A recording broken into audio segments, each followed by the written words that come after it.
Have you ever wondered what it would be like to drift through the hazy, smoke-filled corridors of old Shanghai's most notorious establishments?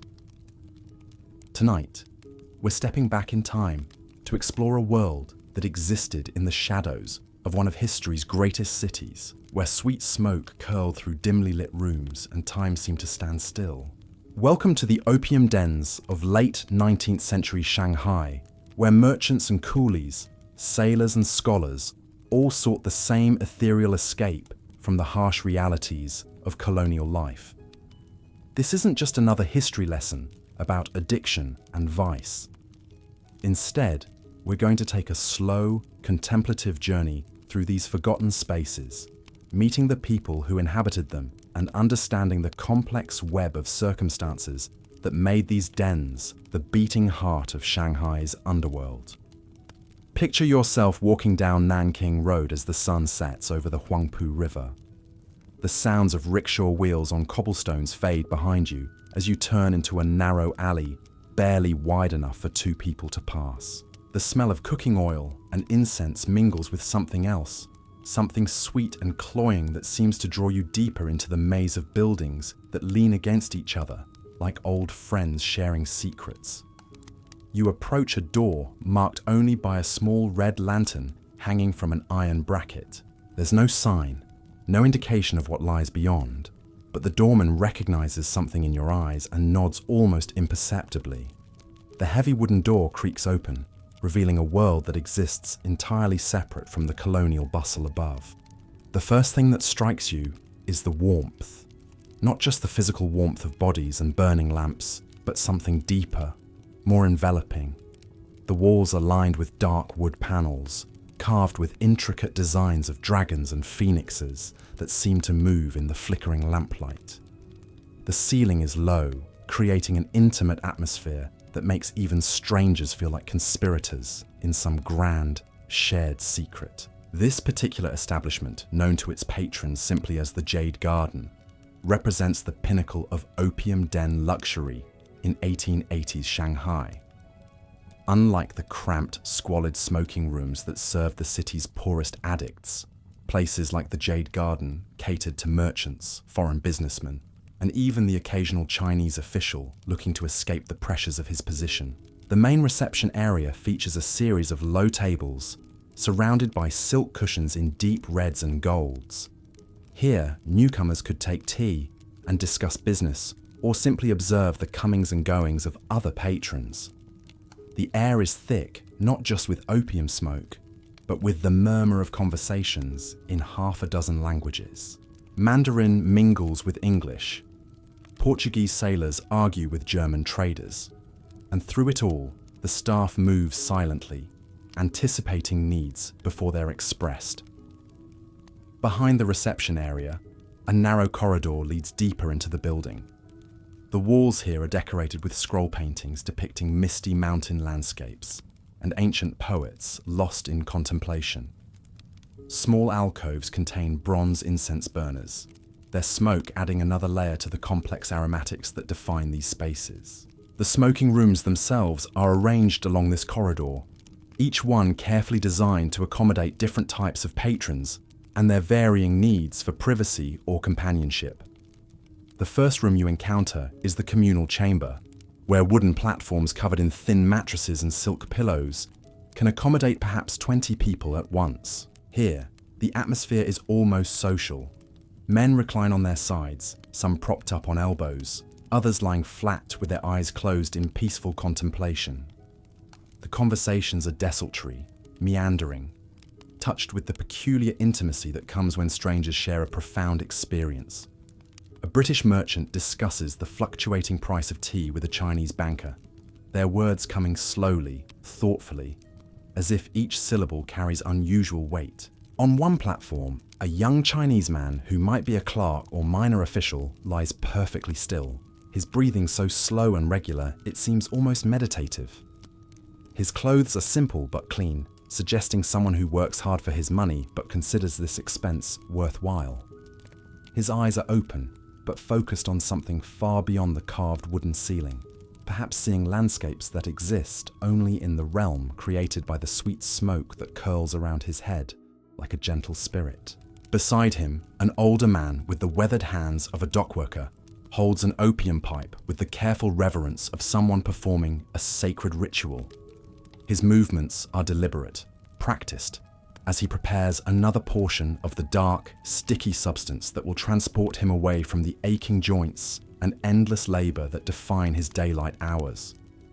The pipe itself is a work of art, nearly 2 feet long with a bamboo stem and an ornate ceramic bowl decorated with tiny blue flowers. The process of preparing and smoking opium is deliberate, almost ceremonial.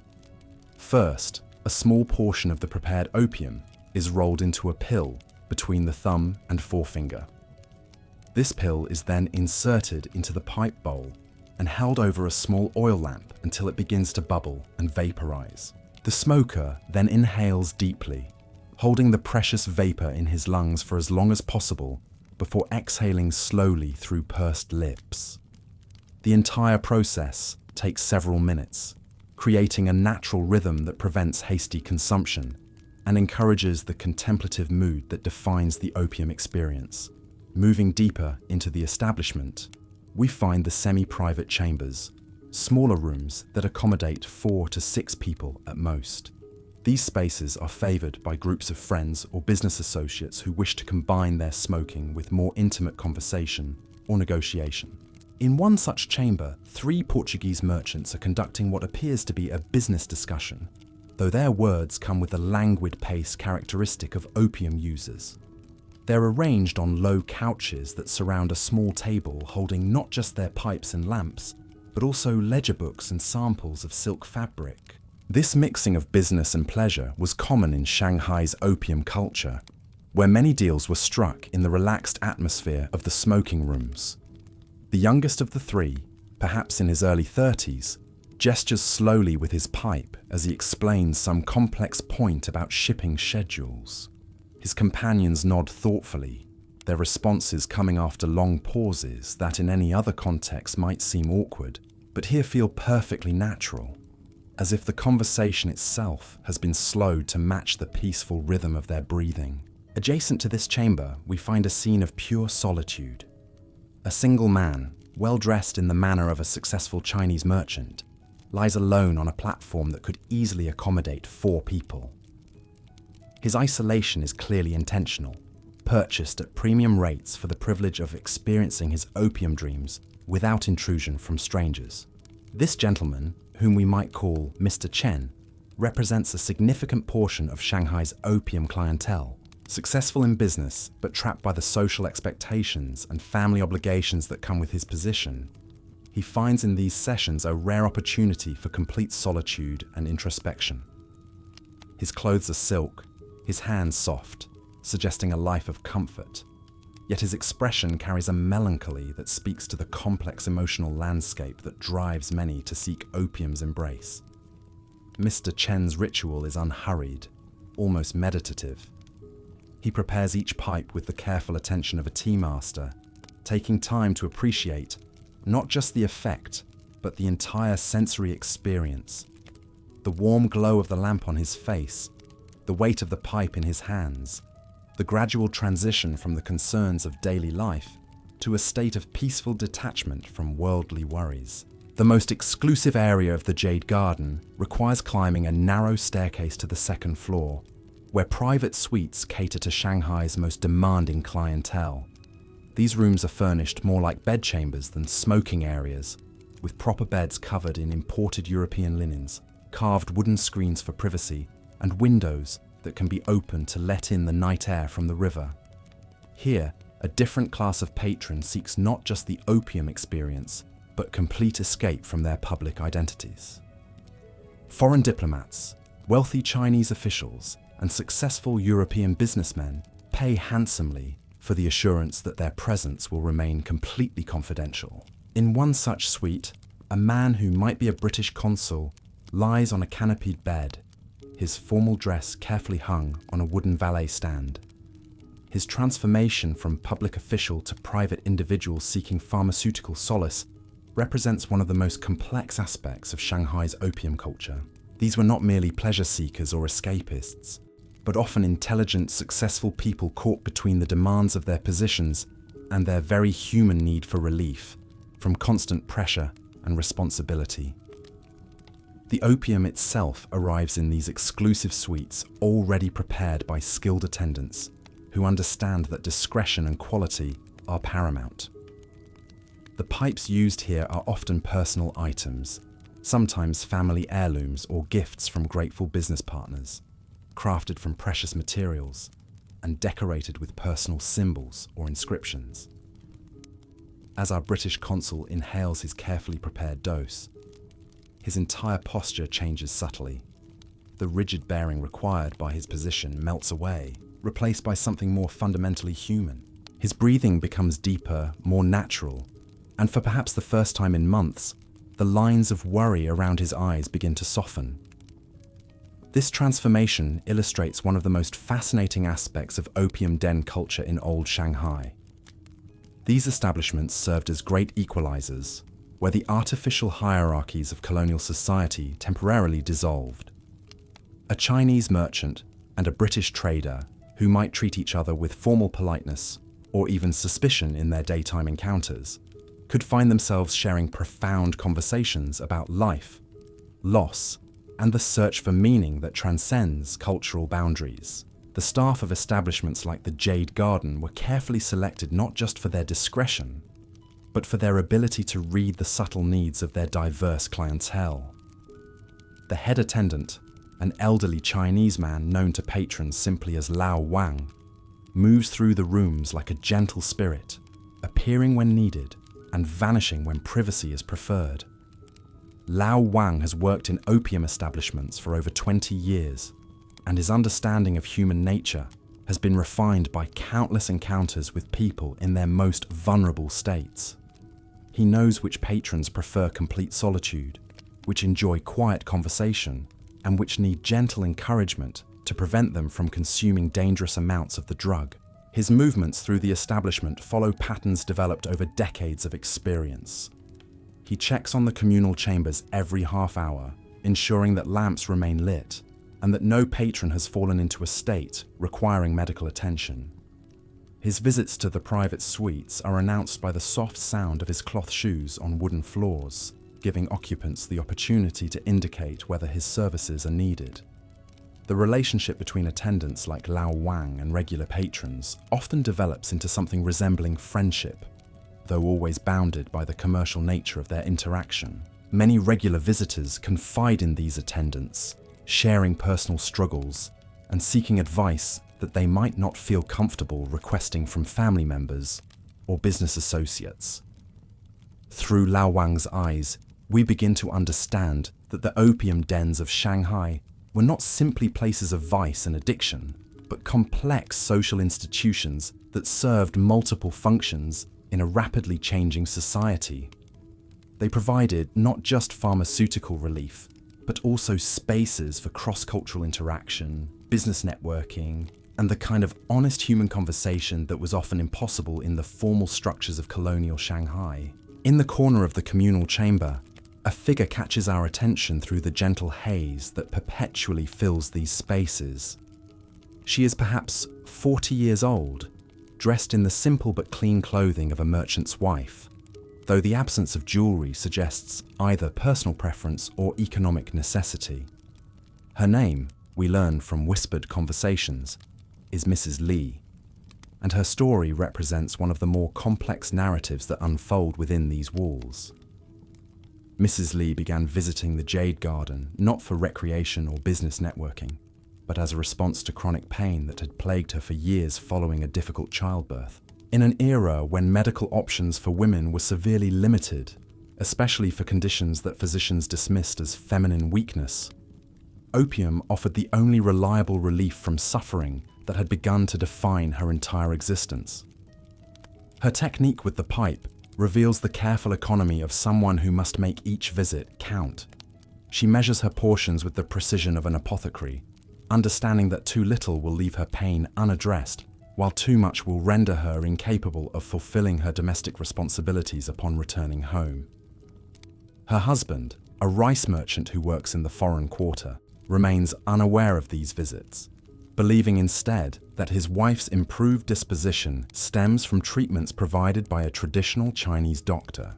The complexity of Mrs. Li's situation illuminates the broader role that opium dens played in addressing not just the recreational desires of their patrons, but genuine medical needs in a society where professional healthcare was often inadequate or entirely unavailable to certain populations.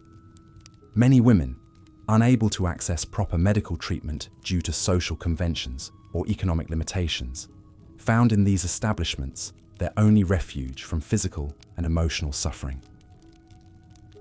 Across the room from Mrs. Li, a young man barely out of his teens demonstrates the tragic trajectory that brought many to these chambers, not by choice, but by circumstance. Jin, as he introduces himself to anyone willing to listen, first encountered opium during his employment at a foreign trading house, where the drug was as common as tea in facilitating business relationships with international clients. What began as occasional participation in business-related smoking sessions gradually evolved into a daily necessity as Jin discovered that opium provided relief, not just from physical discomfort, but from the psychological weight of serving as a cultural intermediary between Chinese traditions and foreign business practices. The constant translation required was not merely linguistic, but cultural, emotional, and moral, creating stresses that seemed to find their only outlet in the peaceful detachment that opium provided. Jin's story reflects a broader pattern among young Chinese men employed by foreign firms during this period. Caught between traditional family expectations and the demands of modernizing commerce, many found themselves psychologically displaced persons in their own city. The opium dens offered not just pharmaceutical relief, but a temporary escape from the impossible task of reconciling irreconcilable worldviews. His presence in the communal chamber rather than a private room reflects both his economic circumstances and his desire for human connection.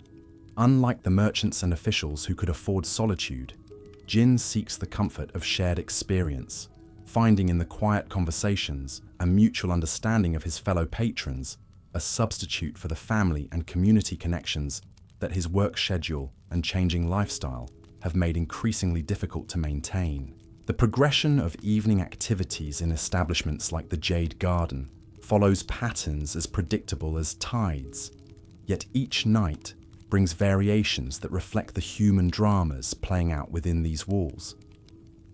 As the hours advance toward midnight, the character of conversations shifts from business discussions and social pleasantries toward more introspective topics that emerge only when the drug's effects create the psychological safety necessary for genuine vulnerability. In the semi-private chambers, we observe this transformation as 3 German sailors, who entered the establishment discussing cargo schedules and port conditions, gradually find themselves sharing stories of childhood memories and lost loves.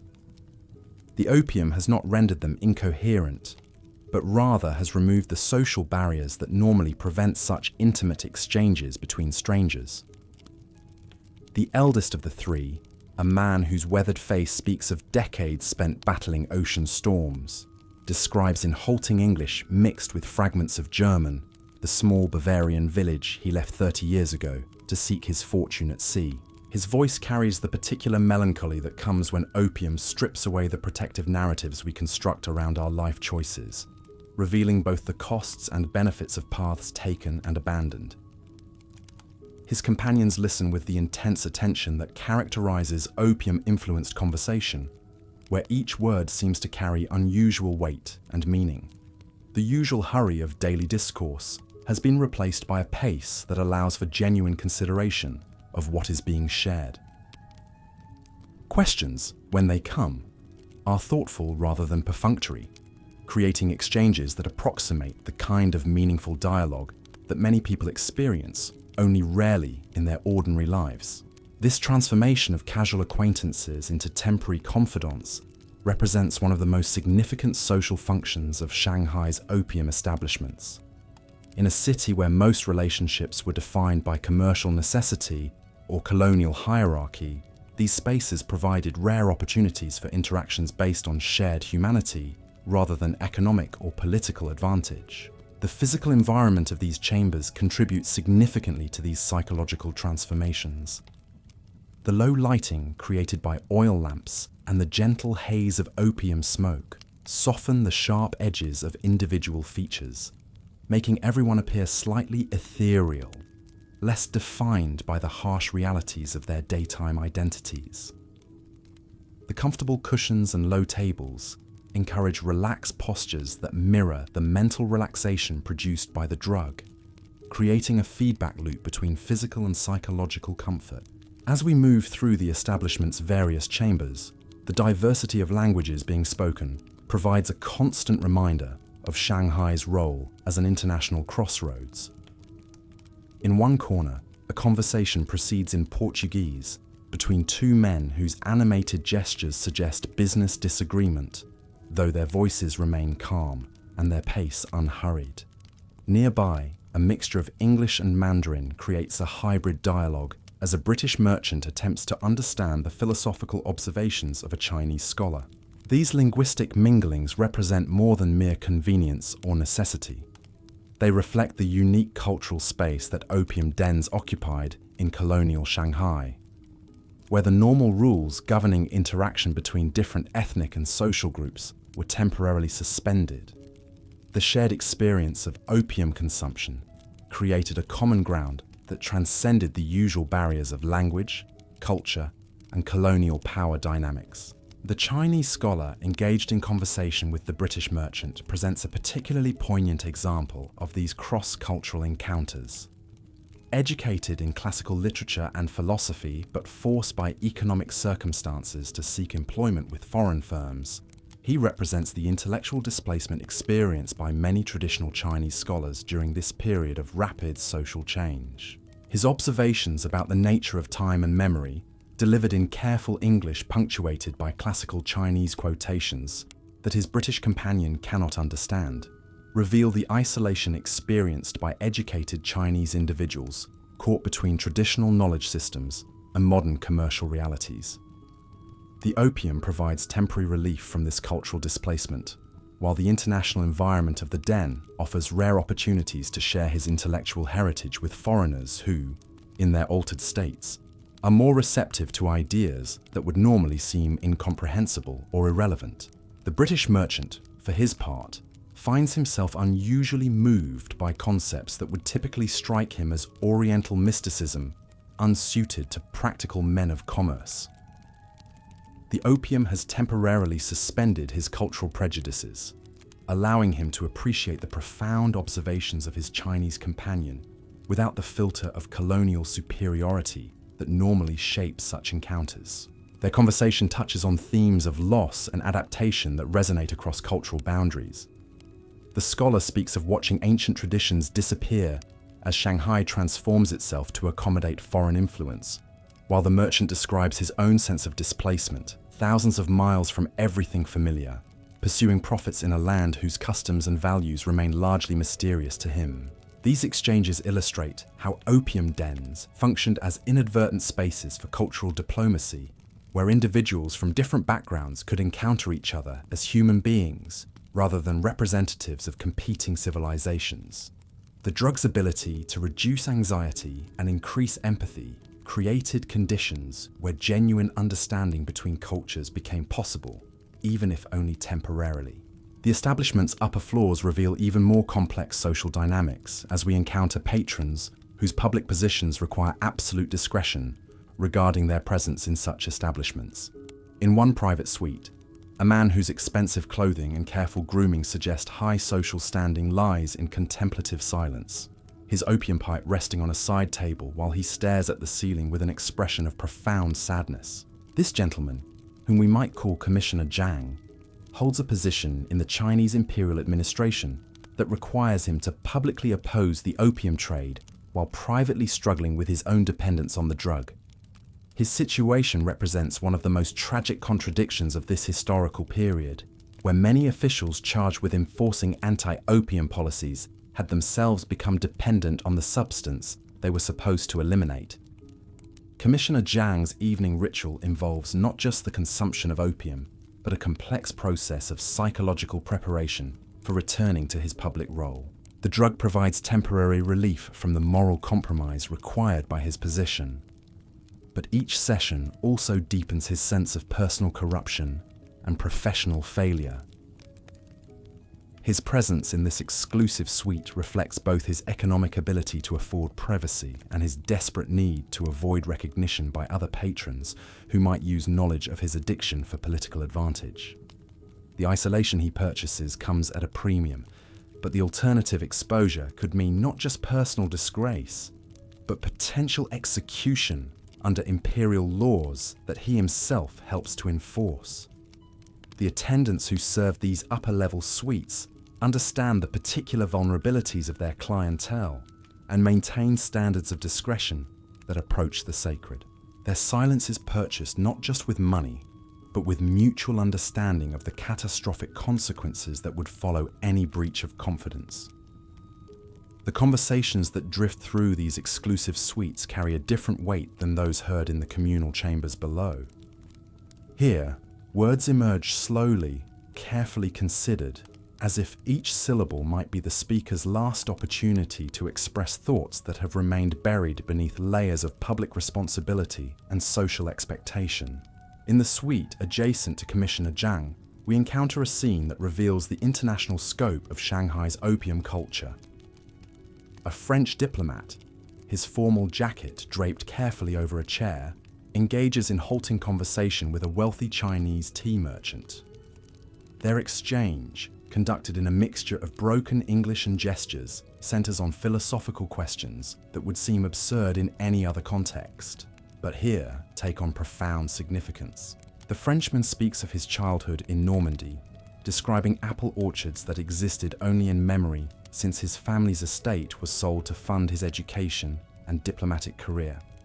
His words come with the particular precision that opium brings to recollection, where distant memories acquire startling clarity while recent events fade into pleasant irrelevance. The tea merchant responds with his own childhood memories, painting verbal pictures of mountain villages where his grandfather taught him to distinguish between different grades of tea leaves by touch alone. The opium has stripped away the commercial calculations that normally govern his thoughts, allowing him to speak of tea not as commodity, but as connection to ancestral wisdom and vanishing traditions. Their conversation illustrates how opium's effects on memory create a unique form of time travel, where past experiences become more vivid and emotionally accessible than present circumstances. This psychological phenomenon explains much of the drug's appeal to individuals whose current lives feel disconnected from their authentic selves or meaningful personal history. The physical act of smoking in these private suites follows rituals that have been refined through countless repetitions. Each patron has developed personal techniques that maximize both the pharmaceutical effects and the meditative aspects of consumption. The French diplomat, for instance, has learned to coordinate his breathing with the rhythm of preparation, creating a seamless flow from ordinary consciousness to the altered state he seeks. His pipe, acquired during his first diplomatic posting in Indochina, bears carved symbols that remind him of a time when his career seemed to promise adventure and meaningful service to his nation. Now, serving in Shanghai's complex political environment, he finds that same pipe offers his only reliable escape from the moral compromises required by imperial diplomacy. In a city where every decision carries consequences for thousands of lives, the tea merchant's approach to opium consumption reflects his professional understanding of quality and preparation.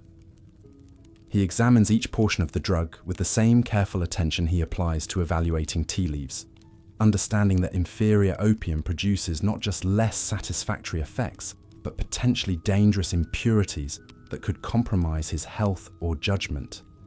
His movements with the pipe demonstrate the unconscious grace that comes from years of practice, each gesture economical and purposeful.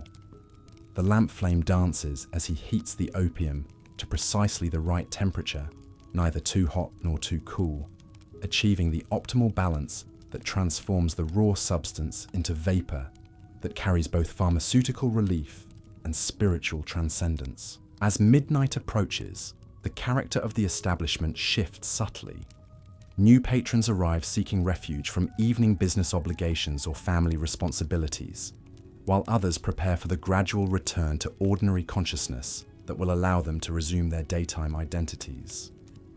In the communal chamber, Mrs. Lee begins the careful process of gauging whether she has achieved sufficient relief to last through the coming day, without consuming so much that her altered state will be detectable to family members.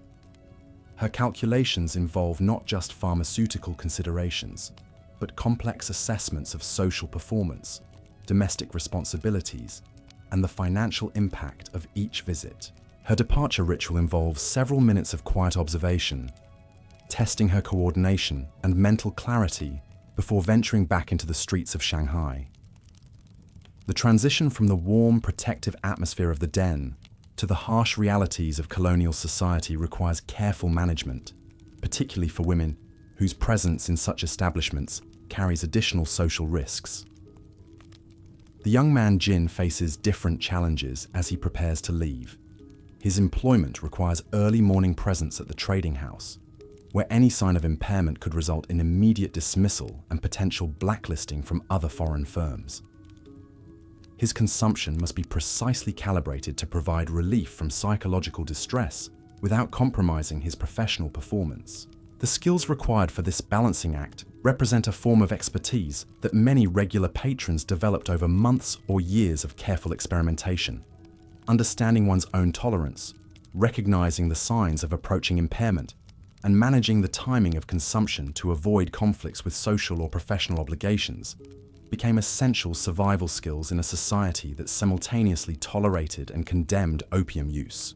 The attendant Lao Wang observes these departure preparations with the practiced eye of someone who has witnessed countless such transitions.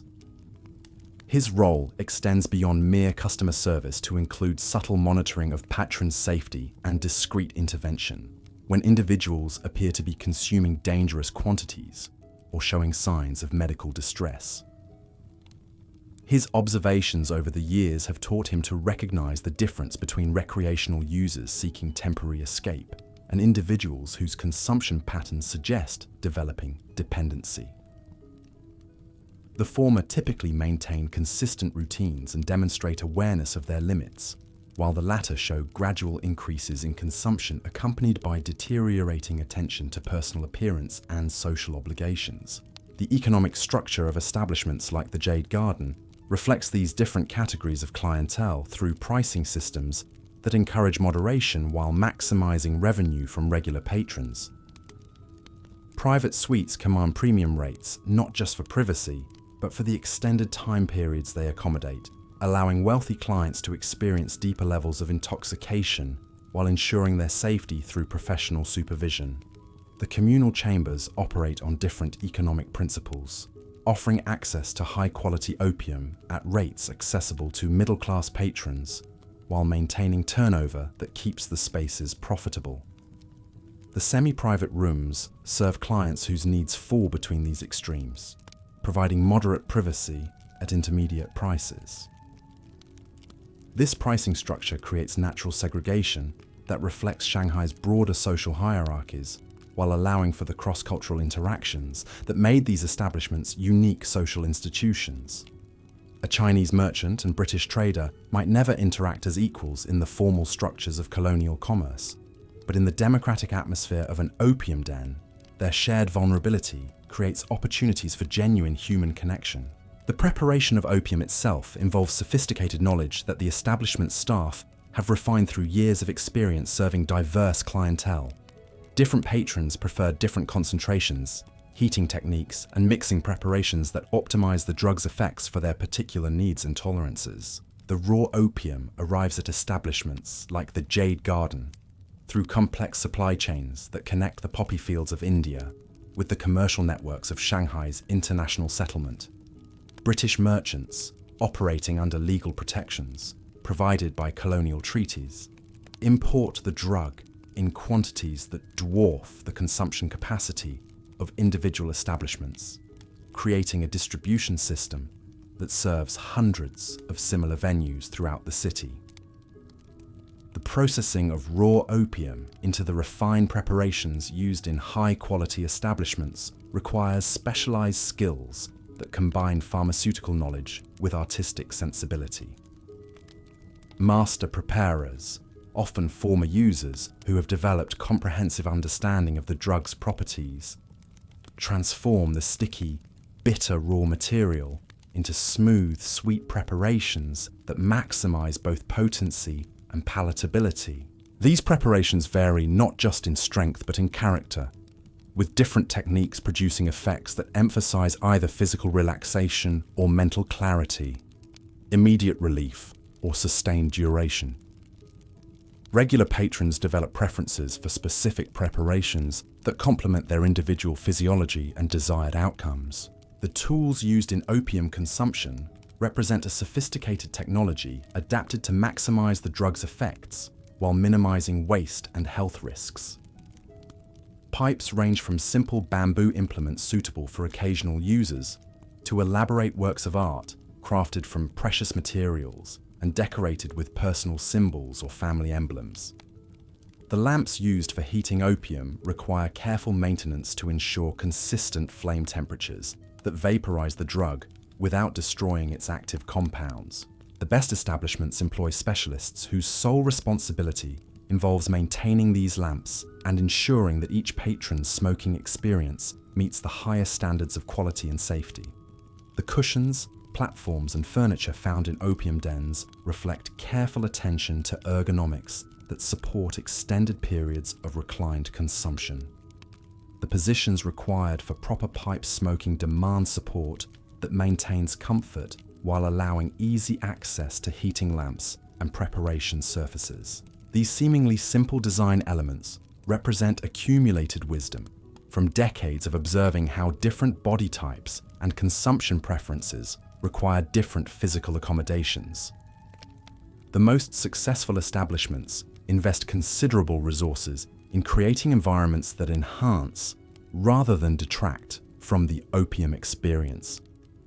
The social dynamics that emerge in these carefully designed spaces reveal aspects of human nature that remain hidden in more conventional settings. The reduction of social anxiety produced by opium consumption allows for interactions that transcend the usual boundaries of class, culture, and professional relationships. Conversations that begin with mundane topics often evolve into profound exchanges about mortality, purpose, and the search for meaning that occupies every human consciousness, but rarely finds expression in ordinary social interactions. The drug's effects on inhibition and empathy create psychological conditions conducive to genuine intimacy between strangers. These intimate exchanges serve important psychological functions for patrons whose public lives require constant performance of social roles that may conflict with their authentic personalities. The opium den provides a temporary refuge where individuals can explore aspects of themselves that have no place in their professional or family identities. The friendships that sometimes develop between regular patrons represent unique forms of human connection based on shared vulnerability rather than common interests or mutual advantage. These relationships, conducted entirely within the boundaries of the establishment, often involve levels of emotional honesty that exceed those found in conventional friendships or even family relationships. The staff members who facilitate these interactions occupy complex positions that combine elements of hospitality, medical care, and psychological counseling. Their discretion extends beyond simple confidentiality to include understanding when patrons need solitude, companionship, or gentle guidance away from dangerous consumption patterns. The most skilled attendants develop intuitive abilities to read the emotional states of their clients and provide appropriate responses that enhance rather than intrude upon the opium experience. This expertise requires not just knowledge of the drug's effects, but deep understanding of human psychology and the particular vulnerabilities that drive people to seek pharmaceutical escape from ordinary consciousness. As our evening in the Jade Garden approaches its natural conclusion, the establishment begins its gradual transition toward the quiet hours before dawn, when only the most dedicated patrons remain. The conversations have grown softer, more introspective, as the night's accumulation of shared smoke and intimate exchanges creates an atmosphere of profound peace that seems to exist entirely separate from the bustling commercial city that surrounds these walls. The last patrons to depart carry with them not just the pharmaceutical effects of their consumption, but memories of human connections that may represent the most authentic interactions they have experienced in months or years of navigating Shanghai's complex social and professional requirements. The patterns of departure from establishments like the Jade Garden follow rhythms as ancient as human nature itself. Some patrons slip away quietly, their movements careful and deliberate as they navigate the transition from the warm embrace of pharmaceutical peace back to the demanding realities of colonial Shanghai. Others linger in doorways, reluctant to break the spell that has temporarily freed them from the weight of their ordinary concerns. Outside, the narrow alley that leads back to Nanking Road seems transformed in the pre-dawn darkness. The same cobblestones that earlier rang with the sounds of commerce now lie silent under a thin mist that drifts up from the Huangpu River. The red lantern that marks the entrance continues its gentle glow, a beacon for those who still seek refuge in the hours when the city sleeps, but suffering remains wakeful. The attendant, Lao Wang, begins his final rounds of the evening, moving through each chamber with the quiet efficiency of someone whose work continues long after the last patron has departed. The lamps must be extinguished in proper sequence, the pipes cleaned and stored, the cushions arranged for the next day's visitors. His movements carry the weight of ritual, each action performed with the same careful attention that characterized his service to the evening's guests. In the communal chamber, traces of the night's gatherings remain visible in the slight impressions left by bodies on silk cushions, in the lingering sweetness of opium smoke that clings to wooden walls, in the arrangement of pipes and lamps that tells the story of who sat where and how long they remained. These physical remnants of human presence create an archaeology of escape, a record of the search for peace that draws people from across Shanghai's diverse population to these hidden chambers. The morning cleaning ritual involves more than simple housekeeping. Each pipe must be examined for damage or residue that might affect its performance, each lamp checked to ensure proper function, each cushion inspected for signs of wear that could compromise patron comfort. This attention to detail reflects the establishment's understanding that the opium experience depends as much on environmental factors as on the quality of the drug itself. The preparation of fresh opium for the coming day begins in the hours before dawn, when skilled preparers transform raw materials into the refined substances that will provide relief to another day's collection of seekers. This process requires not just technical knowledge, but artistic sensibility, as different preparations serve different needs within the establishment's diverse clientele. The raw opium arrives in wooden chests marked with symbols indicating origin and quality grade. The finest preparations, reserved for the private suites, begin with opium harvested from specific regions of India, known for producing the most potent and pure varieties. The processing involves heating, filtering, and repeated refinement that removes impurities, while concentrating the active compounds that produce the desired psychological effects. Middle-grade preparations serve the semi-private chambers, offering reliable quality at intermediate prices. These substances undergo less extensive processing, but still meet standards that ensure consistent effects and minimize health risks. The preparers understand that patrons in these chambers often lack the economic resources to absorb the costs of premium preparations, but deserve access to safe, effective products. The communal chambers receive preparations that emphasize economy without sacrificing basic quality standards. These substances serve patrons whose financial circumstances require careful budgeting, but whose needs for pharmaceutical relief remain equally urgent. The democratic nature of opium's effects means that even basic preparations can provide meaningful escape from physical pain or psychological distress. The storage of prepared opium requires careful attention to temperature and humidity that preserve potency while preventing degradation. Special containers made from materials that do not react with the drug's chemical compounds maintain quality during the extended periods between preparation and consumption. The most valuable preparations receive individual storage in containers marked with preparation dates and quality indicators. The business operations of establishments like the Jade Garden involve complex financial calculations that balance patron satisfaction with profitability while managing the substantial risks associated with operating in Shanghai's semi-legal pharmaceutical economy. The initial investments required to create properly appointed facilities, hire skilled staff, and maintain adequate supplies of quality opium represent significant capital commitments that must be recovered through consistent patronage. Revenue streams include not just direct charges for opium consumption, but also fees for chamber access, pipe rental, and various levels of service that range from basic supervision to comprehensive personal attention. The private suites generate the highest profit margins but serve the smallest number of patrons, while the communal chambers operate on thinner margins but accommodate larger volumes of customers.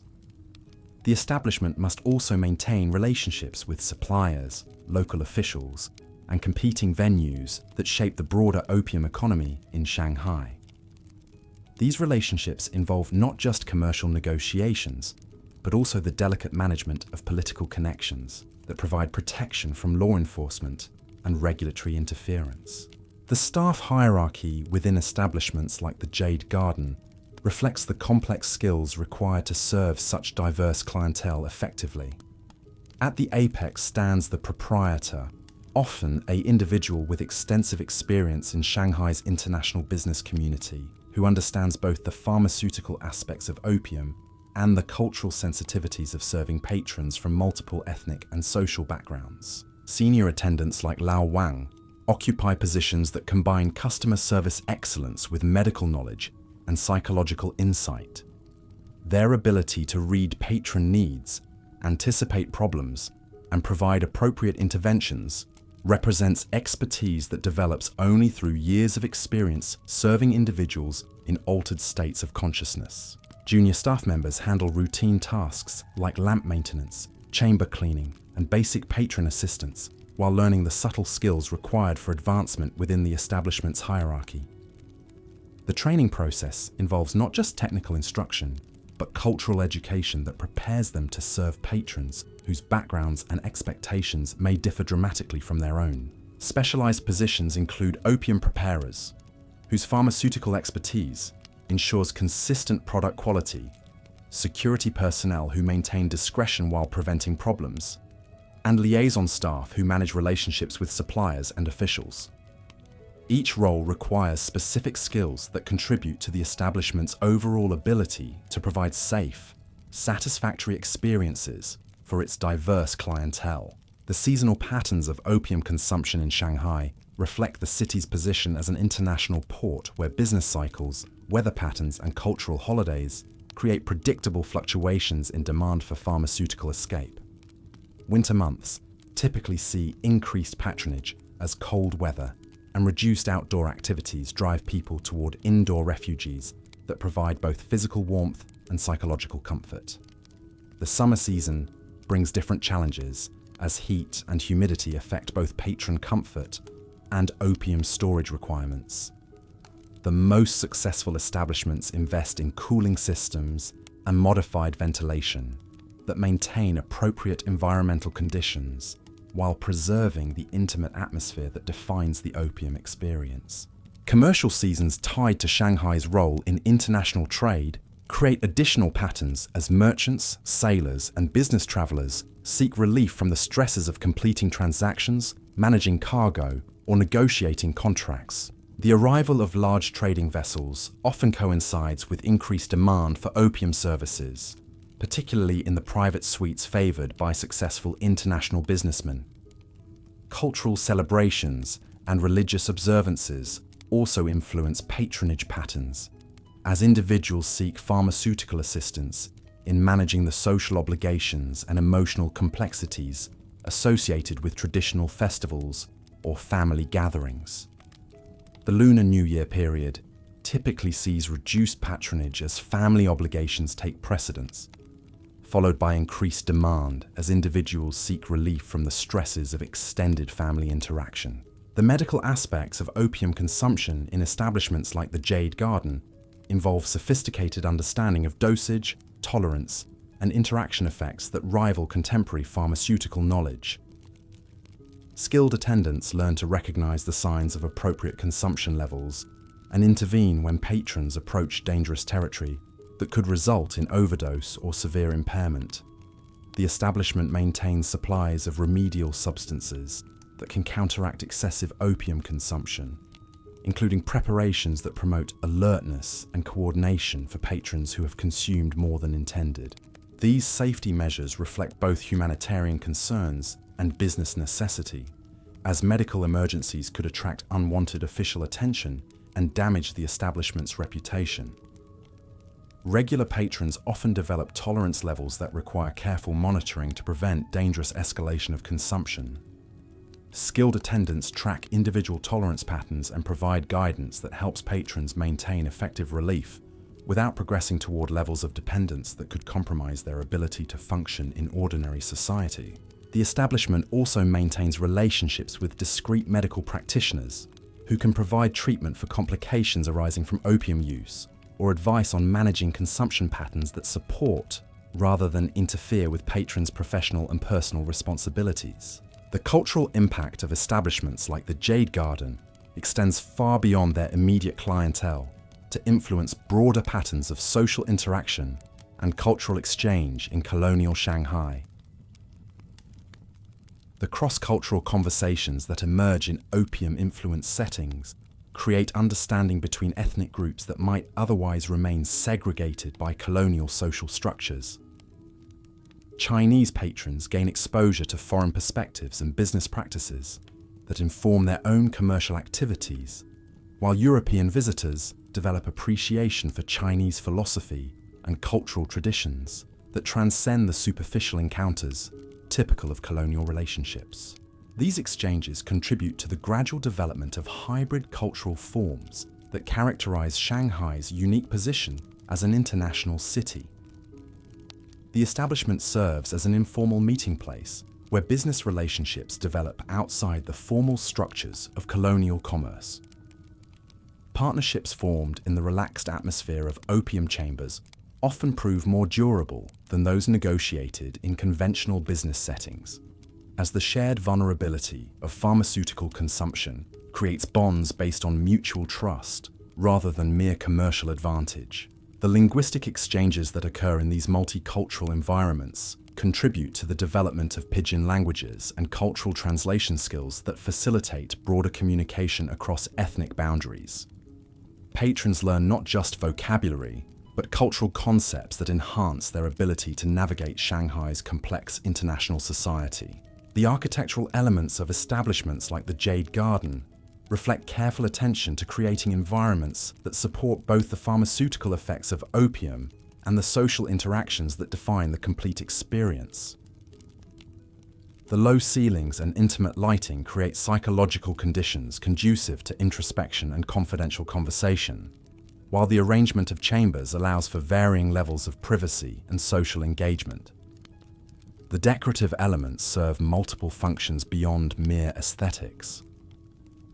The carved wooden panels and painted screens provide visual interest that enhances the meditative aspects of opium consumption, while also demonstrating cultural sophistication that appeals to educated patrons. The selection of artwork reflects understanding of diverse cultural traditions that make patrons from different backgrounds feel welcome and respected. The acoustic design of these spaces involves careful attention to sound transmission between chambers that allows for social awareness while maintaining conversation privacy.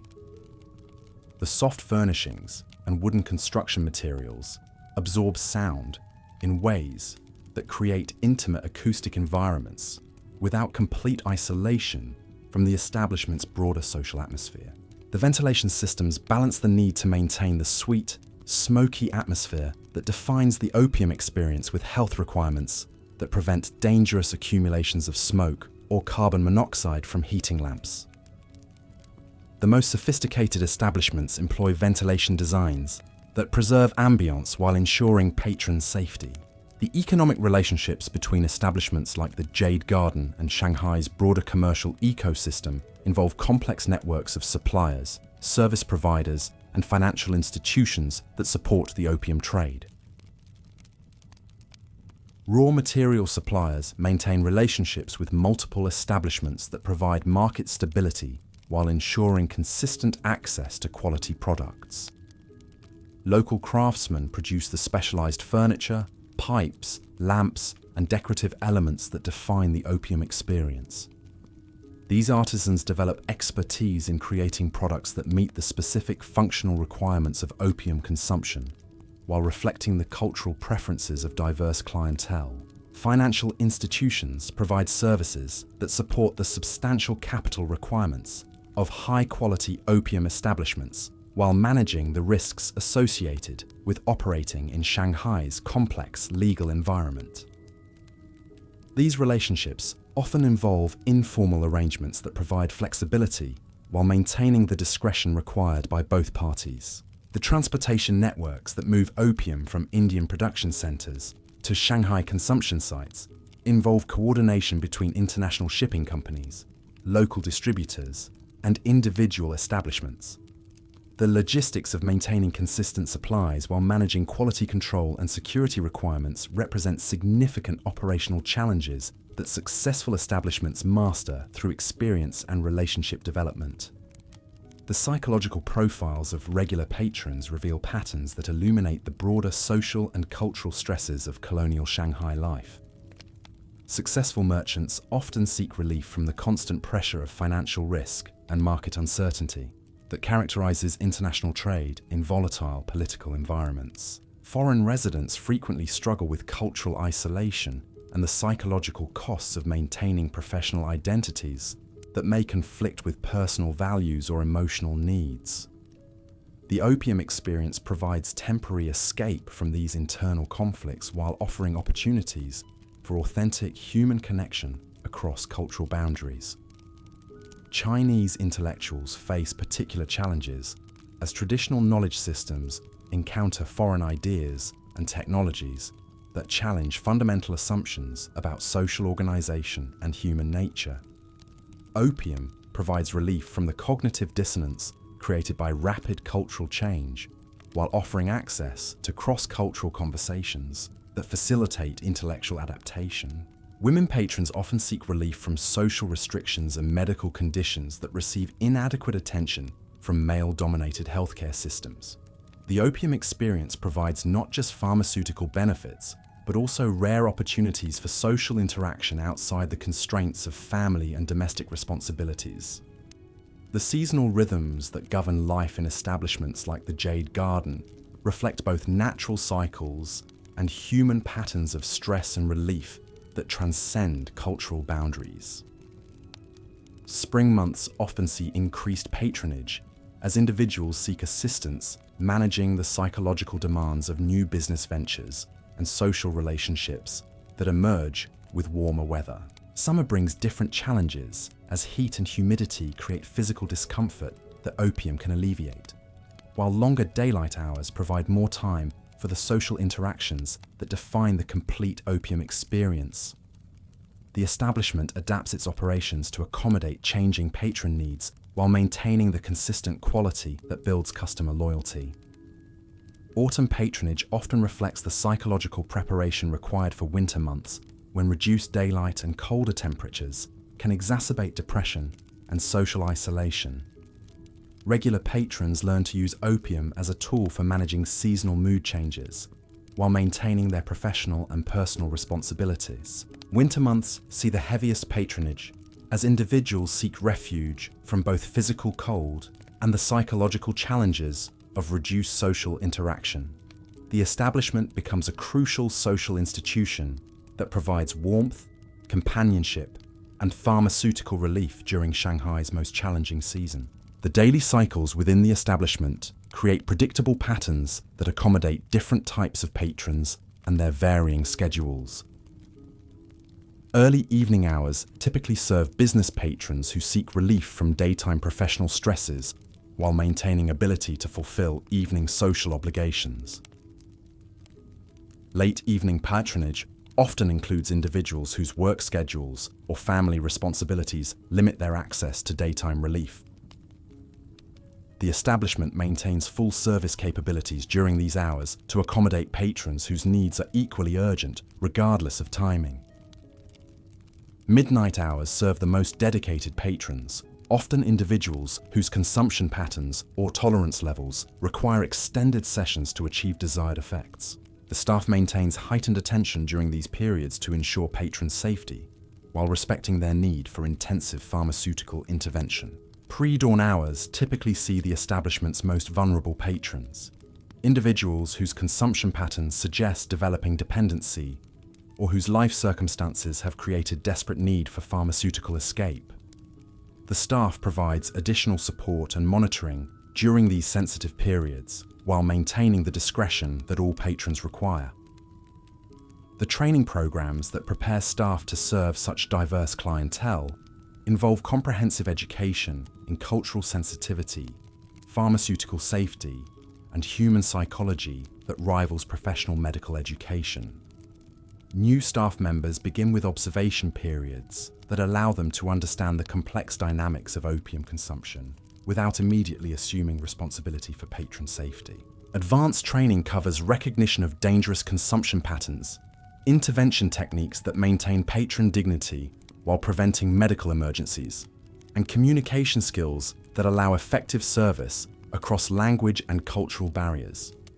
The most skilled staff members develop intuitive abilities to anticipate patron needs and provide appropriate responses without intrusive questioning or inappropriate familiarity. Specialized training programs prepare staff for different types of service challenges, from managing intoxicated patrons who have consumed excessive amounts to facilitating cross-cultural conversations that enhance the social aspects of the opium experience. The establishment invests significant resources in staff development because patron satisfaction depends heavily on service quality. Ongoing education ensures that staff members remain current with changes in opium preparation techniques, safety procedures, and cultural expectations that affect their ability to serve Shanghai's evolving international clientele. The most successful establishments maintain training programs that produce staff expertise comparable to specialized medical or hospitality professionals. The evening activities in establishments like the Jade Garden create temporary communities that provide social support and human connection for individuals who might otherwise remain isolated within Shanghai's complex colonial society. These communities form spontaneously around shared experiences and mutual vulnerability rather than common backgrounds or interests. The conversations that emerge in these temporary communities often address fundamental questions about meaning, purpose, and human connection that find little place in the formal social structures of colonial Shanghai. Patrons discover that their deepest concerns about mortality, relationships, and personal authenticity transcend cultural and social boundaries. The mutual support that develops between regular patrons creates informal networks that sometimes extend beyond the establishment's walls to provide assistance with business problems, family difficulties, or medical issues. These relationships represent unique forms of social capital based on shared vulnerability rather than mutual advantage. The temporary nature of these communities allows for experimentation with different aspects of personality and social interaction that might be impossible in conventional settings where reputation and social position create restrictive expectations. Patrons can explore authentic self-expression while maintaining the privacy necessary to protect their public identities. The relationships that form within these walls demonstrate how shared pharmaceutical experiences create bonds that transcend the usual social hierarchies of colonial Shanghai. In one corner of the semi-private chamber, we observe an unlikely friendship developing between two men whose paths would never cross in ordinary circumstances. The first is Chen Wei, a bookkeeper for a small Chinese import firm whose modest salary barely covers his family's basic needs. The second is Thomas Ashworth, a junior clerk at a British trading house whose own financial circumstances are similarly constrained despite his privileged position within the colonial structure. Both men find themselves drawn to the same chamber, not by choice but by economic necessity, unable to afford the privacy of individual suites, yet too proud to fully embrace the communal areas. Their initial encounters were marked by the awkward politeness that typically characterizes interactions between Chinese and British residents of Shanghai's international settlement. Chen Wei would nod respectfully when Thomas entered the chamber, while Thomas would offer the kind of distant courtesy expected of colonial officials toward local employees. Neither spoke directly to the other, though both were clearly aware of sharing the same space week after week. The transformation began gradually, as the effects of regular opium consumption slowly dissolved the social barriers that both men had internalized. Thomas, whose education had filled his mind with assumptions about Chinese intellectual inferiority, found himself increasingly curious about the careful precision with which Chen Wei prepared his portions and managed his consumption.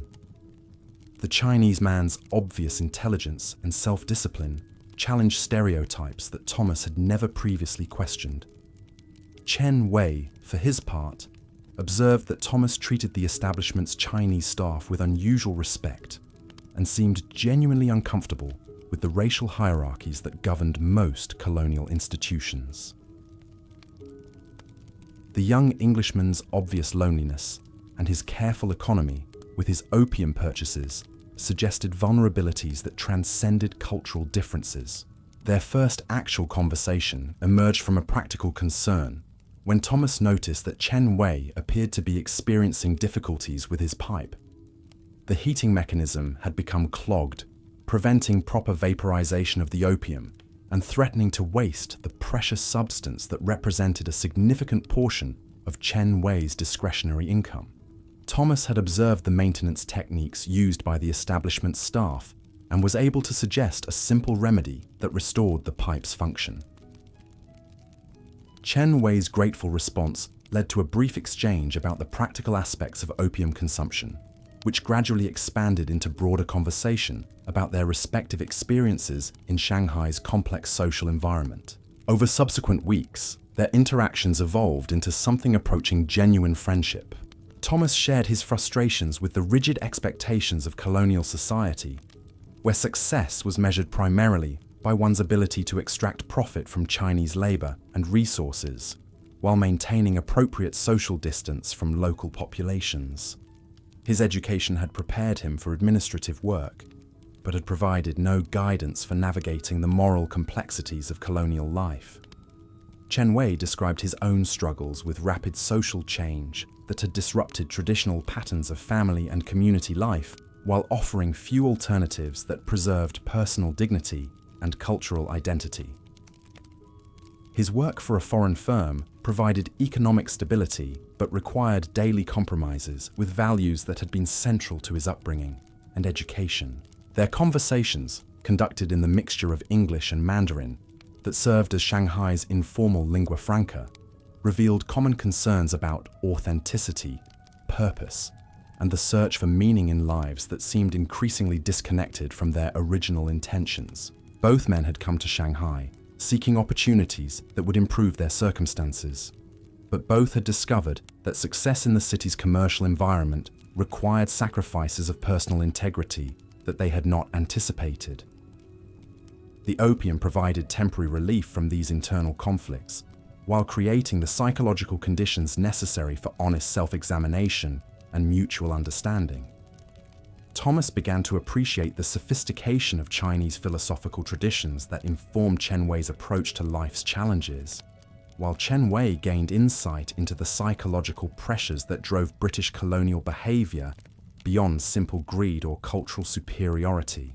Their friendship became a source of mutual support that extended beyond their evening sessions in the opium den. Thomas began providing Chen Wei with information about foreign business practices, that helped the Chinese man advance within his firm, while Chen Wei shared knowledge about local customs and relationships that enhanced Thomas's effectiveness in his administrative role. This exchange of practical assistance evolved into deeper forms of mutual support, as both men recognized that their friendship represented one of the few authentic relationships available to them in Shanghai's artificial social environment. Thomas found in Chen Wei the intellectual companionship that his British colleagues, focused primarily on commercial success and social advancement, could not provide. Chen Wei discovered in Thomas a foreign perspective that helped him understand the broader forces shaping China's relationship with Western powers, while maintaining respect for Chinese cultural achievements that most foreign residents dismissed as backward superstition. Their weekly sessions in the semi-private chamber became structured around this exchange of ideas and mutual support. They would begin each evening by sharing developments in their respective work situations, offering advice and encouragement that helped both men navigate professional challenges more effectively. As the opium took effect, their conversations would shift toward more philosophical topics that explored questions of personal identity, cultural change, and the search for authentic existence within artificial social structures. These discussions provided both men with intellectual stimulation that was unavailable in their ordinary social circles. The final portion of each evening was often spent in comfortable silence, each man pursuing his own thoughts while drawing comfort from the presence of genuine friendship. This pattern created a weekly rhythm that both men came to depend upon as their primary source of emotional and intellectual nourishment. The establishment staff observed this developing friendship with the quiet satisfaction that comes from witnessing human connection transcend artificial barriers. Lao Wang, in particular, took pride in facilitating an environment where such relationships could develop naturally without interference from the prejudices and expectations that governed most cross-cultural interactions in colonial Shanghai.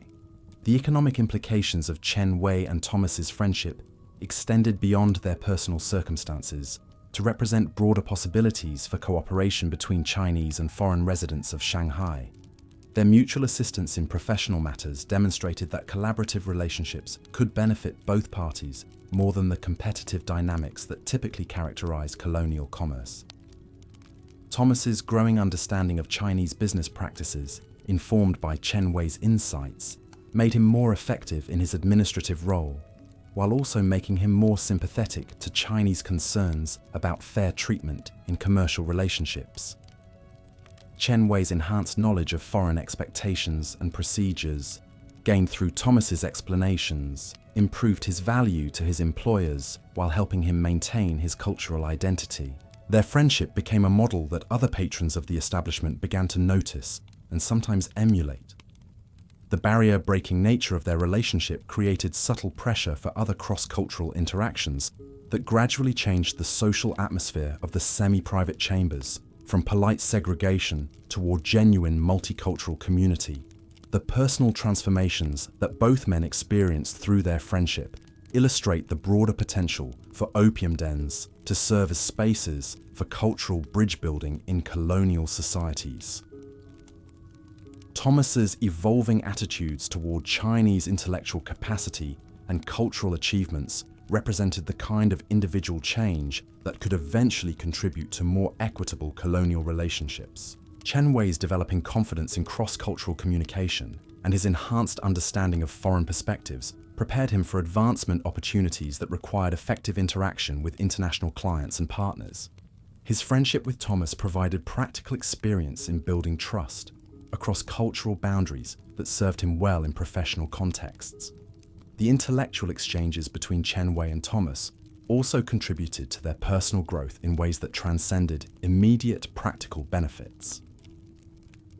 Thomas's exposure to Chinese philosophical traditions provided him with conceptual frameworks for understanding human nature and social relationships that enriched his personal worldview beyond the narrow materialism that characterized most colonial thinking.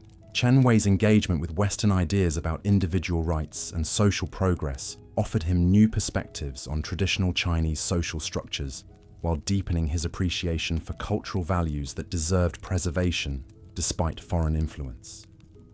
Their conversations helped him develop a more nuanced understanding of cultural change that avoided both uncritical acceptance of foreign ideas and rigid rejection of all innovation.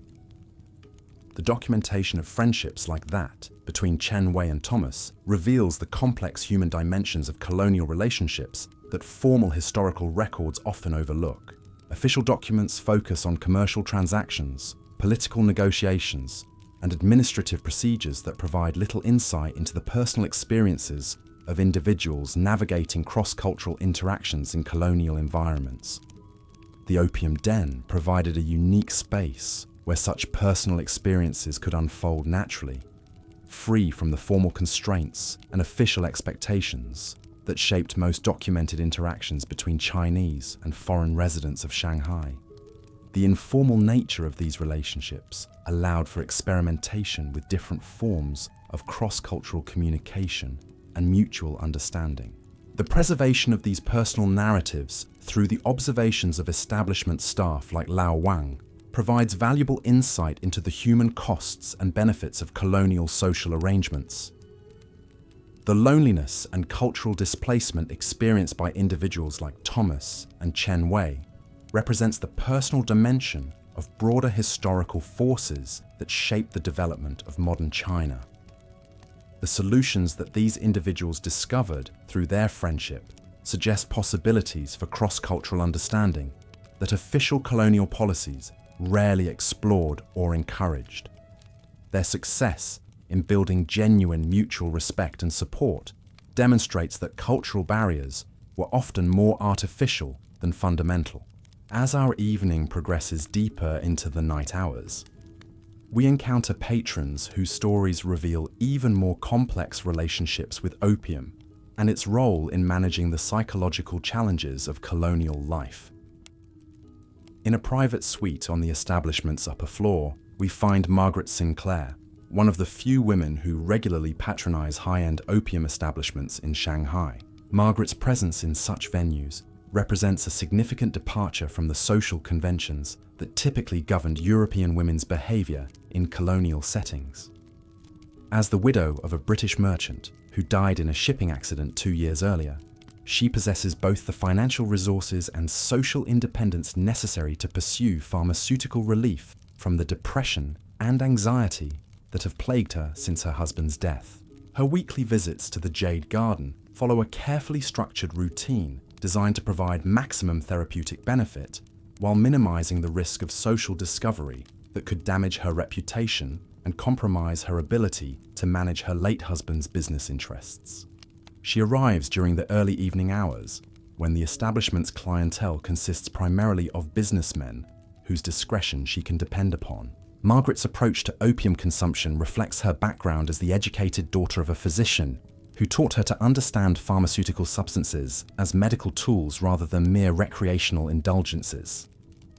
She maintains detailed records of her consumption patterns, dosages, and therapeutic effects that demonstrate a scientific approach to self-medication that rivals professional medical practice. Her personal opium kit, housed in an elegant wooden case that appears to contain sewing supplies, includes precision instruments for measuring dosages and a collection of different opium preparations selected for their specific therapeutic properties. Her pipe, crafted from materials chosen for their chemical neutrality and ease of cleaning, represents a significant investment in equipment that supports safe, effective consumption. The therapeutic protocol that Margaret has developed through careful experimentation addresses not just her immediate symptoms of depression and anxiety, but also the chronic pain that resulted from injuries sustained during the accident that killed her husband. Her consumption schedule coordinates pharmaceutical relief with her business responsibilities and social obligations in ways that maximize function while maintaining the appearance of normal widow's grief. Margaret's presence in the establishment creates subtle changes in the social dynamics of the upper floor suites, as other patrons adjust their behavior to accommodate a respectable woman whose obvious intelligence and social standing command respect, despite her unconventional presence in such venues. Her conversations with other patrons, when they occur, tend to focus on practical matters related to business management, property investment, and the navigation of legal systems that were designed primarily to serve male interests. Her insights into these topics, informed by her necessity to master them following her husband's death, provide valuable perspectives for male patrons who have rarely considered the challenges faced by women in colonial commercial environments. The establishment's staff treat Margaret with particular attention that reflects both her economic value as a premium patron and their recognition of the additional vulnerabilities she faces as a woman operating outside conventional social boundaries. Her safety and discretion receive priority attention that ensures her comfort while protecting her from potential complications that could arise from inappropriate attention from other patrons. Margaret's therapeutic use of opium represents one of the most sophisticated examples of self-medication practices that developed in response to the inadequate medical care available to women in colonial settings. Her success in using the drug to maintain function while managing serious physical and psychological symptoms demonstrates possibilities for pharmaceutical treatment that formal medical practice rarely explored. Her documentation of treatment outcomes provides evidence for opium's therapeutic potential that challenges contemporary assumptions about the drug's purely addictive and destructive nature. Her ability to maintain stable dosages, avoid tolerance escalation, and integrate pharmaceutical treatment with other therapeutic approaches suggests that problematic opium use was not inevitable, but rather reflected inadequate understanding of proper therapeutic applications. The business acumen that Margaret has developed since assuming control of her husband's commercial interests reflects the intellectual stimulation and enhanced confidence that she attributes partly to her therapeutic opium use. The drug's anxiety-reducing effects have enabled her to engage in negotiations and decision-making processes that might otherwise have been overwhelming given her grief and inexperience with commercial operations. Her success in maintaining and expanding her business interests while managing her pharmaceutical treatment demonstrates the possibility for women to achieve economic independence, even within the constraints of colonial social structures. Her example influences other women who observe her competence and begin to question assumptions about female intellectual and commercial capabilities. The private suite that Margaret typically occupies has been modified to accommodate her specific needs and preferences, including improved lighting for reading business documents and enhanced privacy measures that protect her from unwanted attention. These modifications reflect the establishment's recognition that serving female clientele requires different approaches than those used for male patrons. The therapeutic benefits that Margaret derives from her opium use extend beyond immediate symptom relief to include enhanced creativity and problem-solving abilities that improve her business performance. She reports that the drug's effects on consciousness allow her to approach complex commercial problems from new perspectives that generate innovative solutions. Her experience suggests that opium's reputation as a drug that impairs function and judgment may reflect primarily inappropriate usage patterns rather than inherent properties of the substance. When used therapeutically by informed individuals with specific medical needs, the drug appears capable of enhancing rather than diminishing intellectual and practical capabilities.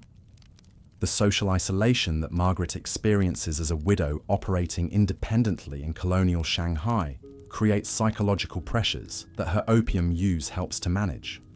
The drug provides relief from loneliness and social anxiety that enables her to maintain the professional relationships necessary for business success while preserving her emotional equilibrium. Her presence in the establishment also provides other patrons with opportunities to interact with an intelligent, accomplished woman whose perspectives enrich the intellectual discourse that characterizes the opium den's social environment. Her contributions to conversations about business, politics, and social issues demonstrate female intellectual capabilities that many male patrons have rarely encountered. The relationships that Margaret develops with other regular patrons create informal support networks that provide practical assistance with business challenges and personal problems. These relationships, built on mutual respect rather than romantic interest, demonstrate possibilities for cross-gender friendship that colonial social conventions rarely accommodated. Her friendship with Chen Wei and Thomas, which developed through shared presence in the establishment's common areas, provides her with insights into Chinese business practices and British administrative procedures that enhance her commercial effectiveness. Their mutual support creates a multicultural alliance that benefits all parties while challenging conventional assumptions about appropriate social relationships. The evening conversations between Margaret, Chen Wei, and Thomas represent some of the most sophisticated intellectual exchanges that occur within the establishment's walls. Their discussions range from philosophical questions about cultural identity and personal authenticity to practical matters concerning business strategy and political developments that affect Shanghai's commercial environment. These conversations provide all three individuals with intellectual stimulation and emotional support that would be difficult to find elsewhere in Shanghai's segregated social environment. Their friendship demonstrates the potential for opium dens to serve as spaces where artificial social barriers dissolve, to allow genuine human connection based on shared interests and mutual respect. The documentation of Margaret's experiences provides valuable insight into the challenges faced by women who attempted to operate independently in colonial commercial environments. Her success in using opium therapeutically while maintaining business responsibilities challenges stereotypes about both female capabilities and pharmaceutical effects that dominated contemporary thinking. Her careful approach to opium use also provides a model for therapeutic applications that avoided the problematic patterns typically associated with opium addiction.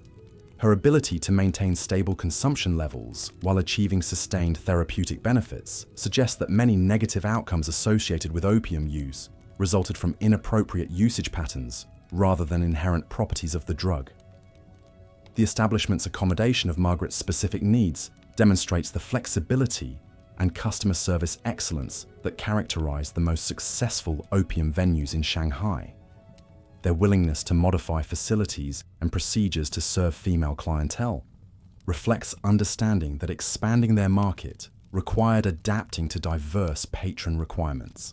The economic success that Margaret achieves while managing her therapeutic opium use provides evidence for the drug's potential to enhance rather than impair function when used appropriately. Her business expansion during the period of her opium treatment challenges assumptions about the inevitability of pharmaceutical impairment and suggests alternative models for understanding drug effects. As the night deepens and the establishment's atmosphere becomes even more intimate and contemplative, we encounter another regular patron whose story illuminates different aspects of opium's role in colonial Shanghai society. Dr. Heinrich Müller, a German physician whose official position involves treating members of the international community, represents the complex relationship between medical professionals and opium use during this historical period. Dr. Müller's presence in the establishment reflects not recreational indulgence, but professional necessity, as he seeks relief from the psychological trauma of practicing medicine in an environment where his therapeutic options are severely limited by available treatments and cultural barriers that prevent effective patient care. His medical training, completed at European universities that emphasize scientific approaches to pharmaceutical treatment, initially made him skeptical of opium's therapeutic applications beyond basic pain relief. However, his experiences treating patients in Shanghai's challenging medical environment gradually convinced him that the drug possessed therapeutic properties that formal medical education had not adequately explored. Dr. Müller's own therapeutic use of opium began as an experiment in self-medication, designed to address the chronic insomnia and anxiety that developed as a result of his frustration with the limitations of colonial medical practice. His scientific background enabled him to approach opium use systematically, documenting effects and adjusting dosages with the precision that characterized his professional work. His presence in the establishment provides other patrons with access to medical expertise that enhances the safety of their own opium use. While he maintains professional boundaries that prevent him from providing formal medical treatment to fellow patrons, His informal advice and observation help prevent medical emergencies and optimize therapeutic outcomes. The conversations that Dr. Muller engages in with other patrons often focus on the intersection between pharmaceutical treatment and psychological well-being, topics that his medical training and personal experience with opium uniquely qualify him to address. His perspectives help other patrons understand their own consumption patterns and therapeutic goals more clearly. His documentation of opium's effects on various types of patients, combined with his personal experience as a therapeutic user, provides valuable evidence for the drug's medical applications that formal medical literature rarely acknowledged. His observations suggest that many negative outcomes associated with opium use resulted from inadequate medical supervision, rather than inherent dangers of the substance. Dr. Muller's therapeutic protocol involves carefully timed consumption that coordinates with his professional responsibilities and personal needs for psychological restoration. His approach demonstrates possibilities for integrating pharmaceutical treatment with demanding professional obligations in ways that enhance rather than compromise performance. The establishment's staff regard Dr. Muller as a valuable resource whose medical expertise contributes to the overall safety and quality of services provided to all patrons. His presence provides additional security for high-risk consumption sessions, and his advice helps staff members recognize and respond appropriately to medical emergencies. The medical knowledge that Dr. Muller shares with other patrons creates informal educational opportunities that improve understanding of pharmaceutical safety and therapeutic applications. His willingness to discuss opium's medical properties helps dispel misconceptions and promotes more effective therapeutic use among the establishment's clientele. His friendship with Margaret Sinclair develops around their shared interest in therapeutic applications of opium and their common experience of using pharmaceutical treatment to maintain function despite significant personal challenges. Their conversations provide both individuals with intellectual companionship and practical support for their therapeutic goals. The scientific approach that both Dr. Muller and Margaret bring to their opium use creates opportunities for systematic observation and documentation of therapeutic outcomes that contribute to broader understanding of the drug's medical applications. Their collaboration in recording and analyzing treatment effects provides evidence for pharmaceutical possibilities that formal medical research rarely explored. Their presence in the establishment elevates the intellectual atmosphere and provides other patrons with examples of sophisticated, purposeful approaches to opium use that contrast with recreational consumption patterns. Their success in achieving therapeutic goals while maintaining professional and social responsibilities demonstrates alternative models for pharmaceutical treatment. The evening conversations between Dr. Muller, Margaret, Chen Wei, and Thomas create a multicultural intellectual salon that addresses topics ranging from medical ethics and pharmaceutical policy to cultural philosophy and social change. These discussions provide all participants with perspectives and insights that enrich their understanding of the complex social environment in which they operate. The relationships that develop between these four individuals demonstrate the potential for opium dens to serve as spaces where artificial social barriers dissolve to allow genuine intellectual and personal connections. Their mutual support and shared exploration of ideas create a temporary community that provides psychological and intellectual nourishment unavailable elsewhere in Shanghai's segregated society. The documentation of their experiences provides valuable insight into the human dimensions of colonial life and the creative solutions that individuals developed to address the psychological and social challenges of cross-cultural existence. Their stories illuminate possibilities for human connection and mutual understanding that transcend the limitations of formal colonial social structures.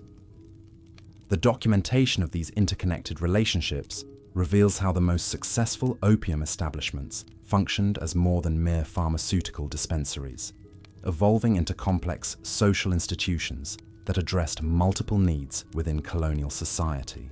The Jade Garden's ability to attract and retain such diverse yet sophisticated clientele reflected careful attention to creating environments that supported both individual therapeutic goals and meaningful social interaction.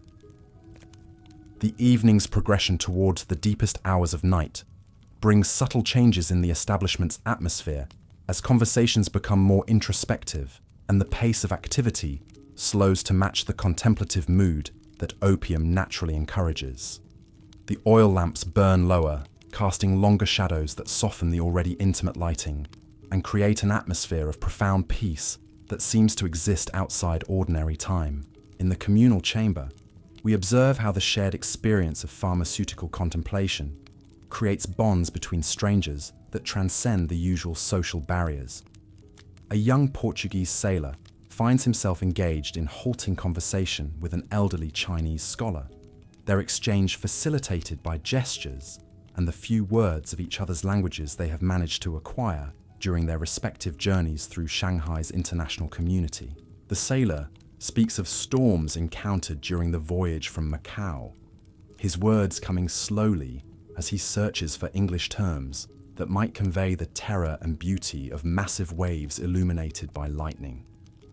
His audience listens with the intense attention that characterizes opium-influenced conversation, where each shared experience takes on heightened significance and emotional resonance. The scholar responds with his own memories of natural forces, describing typhoons that swept across the countryside of his youth, bringing destruction but also renewal as floodwaters deposited fertile soil that ensured abundant harvests in subsequent years. His philosophical interpretation of natural cycles provides the sailor with new perspectives on the storms that have shaped his professional life at sea. Their conversation illustrates how opium's effects on consciousness create psychological conditions conducive to the kind of meaningful exchange that rarely occurs between individuals from such different backgrounds and life experiences. The drug's ability to reduce social anxiety while enhancing empathy allows for communication that transcends language barriers and cultural differences. Adjacent to this cross-cultural dialogue, another scene unfolds that reveals different aspects of the opium experience. A middle-aged Chinese merchant lies in solitary contemplation, his breathing so regular and peaceful that he appears to be sleeping, though his open eyes suggest a state of wakeful meditation that opium uniquely facilitates. This gentleman, whom the staff know as Mr. Wu, represents a significant portion of Shanghai's opium clientele, who seek not social interaction, but profound solitude that allows for introspection impossible amid the constant demands of family and business responsibilities. His weekly sessions serve as psychological retreats that restore his emotional equilibrium and provide clarity for complex decisions that affect not just his own welfare, but the livelihoods of dozens of employees and their families. Mr. Wu's approach to opium consumption reflects the careful balance required by individuals whose public responsibilities demand constant alertness and sound judgment. His portions are precisely measured to provide therapeutic relief without impairing his ability to resume his business activities, demonstrating the sophisticated understanding of pharmaceutical effects that many regular users developed through careful experimentation. His presence in the communal chamber, rather than a private suite, reflects both economic considerations and his preference for the subtle human contact that shared spaces provide without requiring active social engagement. The awareness of other people's presence offers comfort without the obligations that formal conversation would impose. The establishment's design supports different styles of opium consumption and social interaction through careful arrangement of spaces and furnishings that accommodate varying needs for privacy, companionship, and contemplation. The communal chambers provide opportunities for social connection, while also offering corners and alcoves where individuals can maintain relative solitude within the shared environment. The platform arrangements allow patrons to position themselves according to their comfort with social interaction, from central locations that invite conversation to peripheral spaces that discourage unwanted attention while still providing access to the chamber's social atmosphere. This flexibility enables the establishment to serve diverse clientele, whose needs for human contact vary significantly. The semi-private chambers offer intermediate levels of social engagement that appeal to patrons who desire more intimate conversation than the communal areas provide, but lack the resources or inclination for complete privacy. These spaces often develop their own social dynamics as regular patrons establish informal territories and relationships that persist across multiple visits. The private suites cater to individuals whose consumption patterns, social positions, or personal preferences require complete discretion and control over their pharmaceutical experience. These spaces allow for the deepest levels of opium-induced introspection, while providing security from observation or interruption that might compromise the therapeutic process. The progression through these different levels of privacy and social engagement reflects not just economic stratification, but different approaches to using opium for therapeutic and recreational purposes. The most successful establishments understand these distinctions and provide appropriate environments for each type of consumption pattern. The staff's expertise in reading patron needs and preferences enables them to provide guidance that helps individuals find the most suitable spaces and consumption approaches for their particular circumstances and goals. This personalized service contributes significantly to patron satisfaction and the establishment's reputation for quality care. The evening's activities also reveal the complex relationship between opium consumption and creative expression that characterized many users' experiences during this historical period. In one corner of a semi-private chamber, a young man whose appearance suggests artistic inclinations sits propped against silk cushions while sketching in a small notebook with obvious absorption and satisfaction. This individual, whom we might call Liu Ming, works as a clerk in a foreign trading house during daylight hours, but pursues painting and poetry during his limited free time.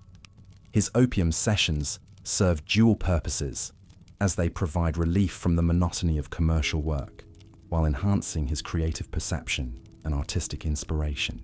The drug's effects on visual perception and imaginative capacity create conditions that Liu Ming finds invaluable for artistic development. Colors appear more vivid, spatial relationships become more apparent, and the boundaries between observed reality and creative interpretation seem more fluid and permeable. His sketches, created during opium sessions, often capture aspects of human emotion and social interaction that escape his ordinary observation.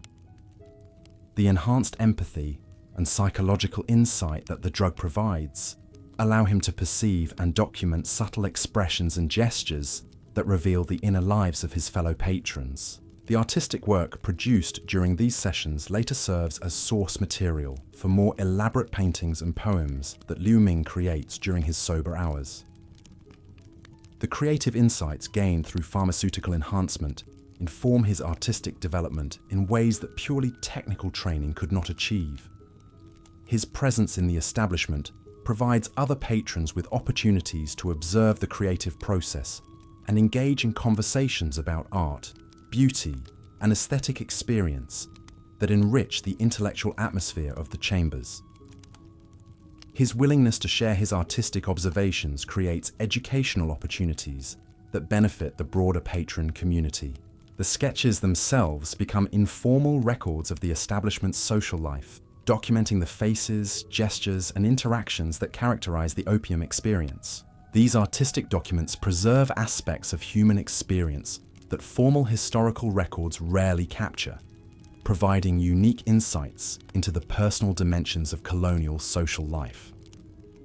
Liu Ming's artistic pursuits also demonstrate how opium use could support, rather than impair, creative productivity when approached with appropriate goals and methods.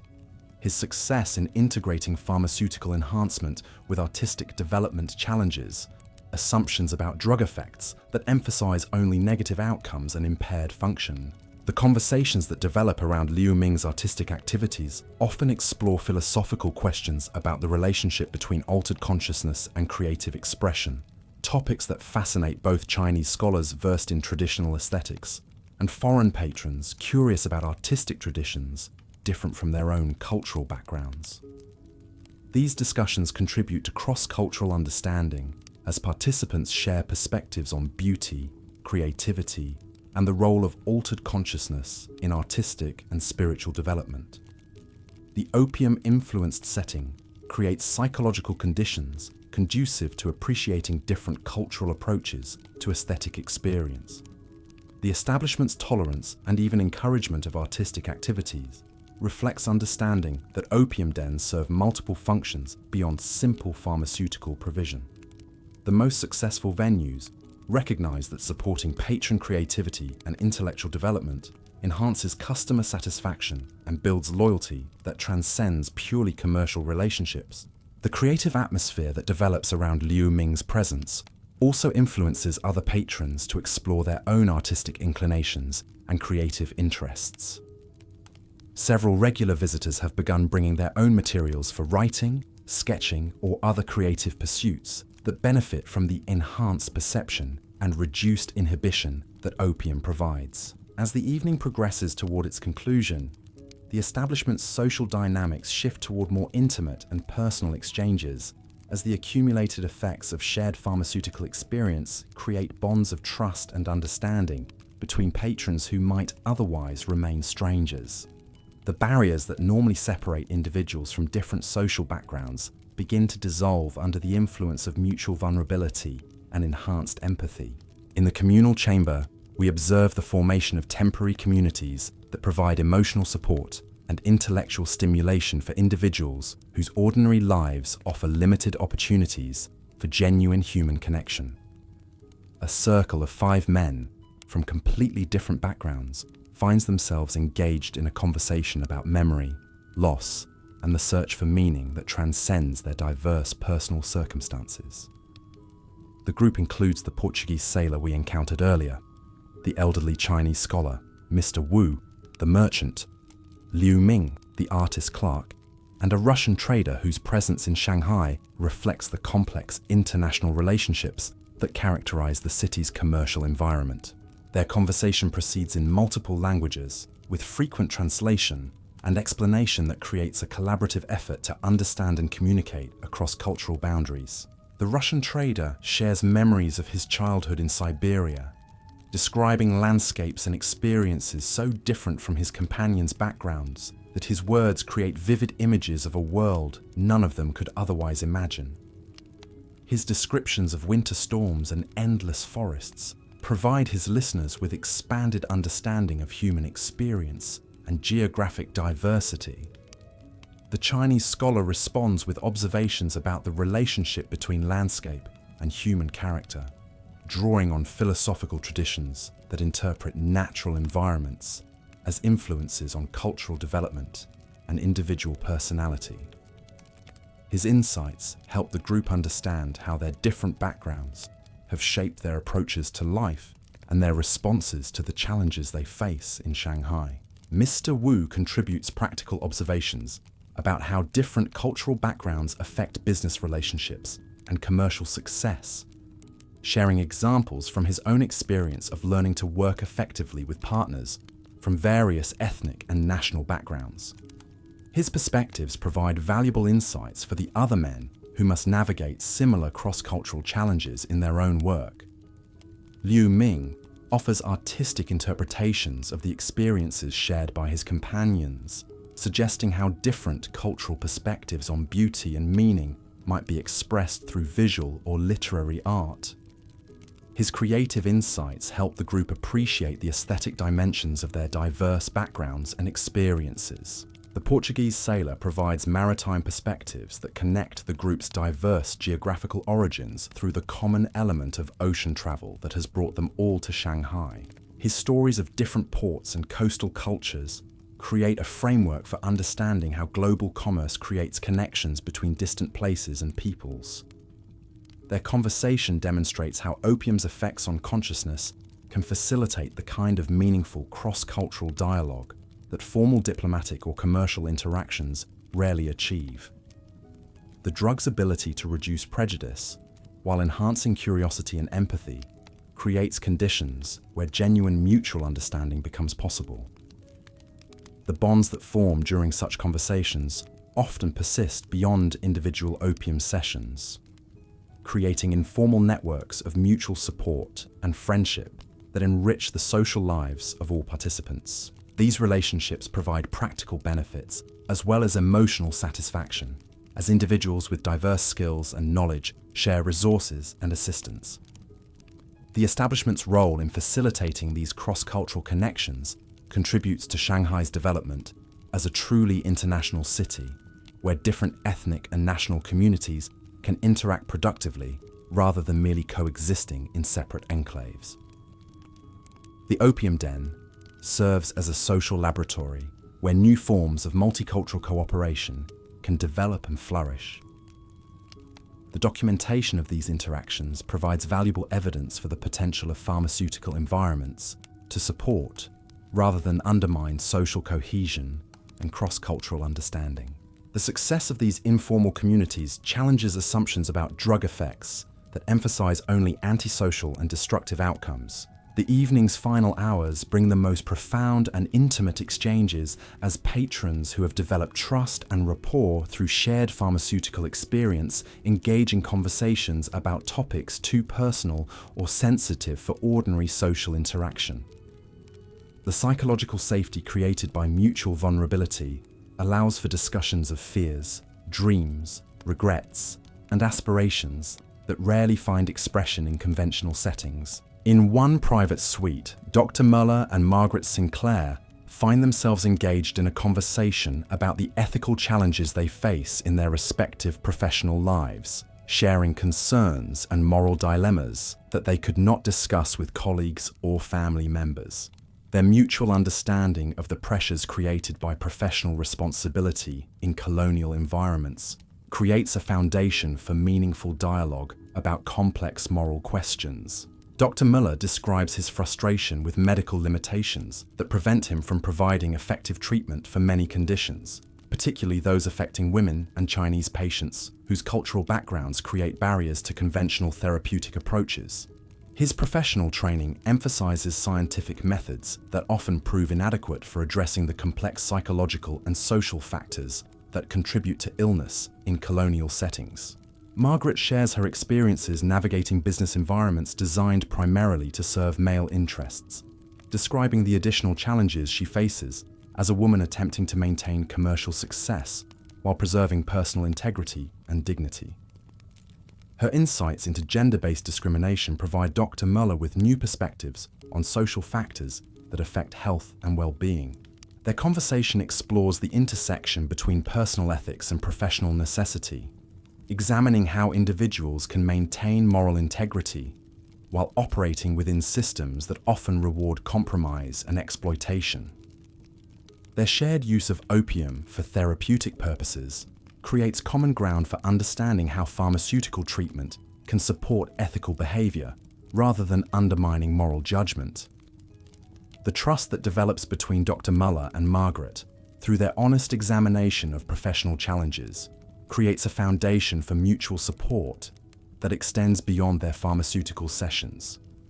Their friendship provides both individuals with intellectual companionship and moral support that helps them maintain their ethical standards despite external pressures.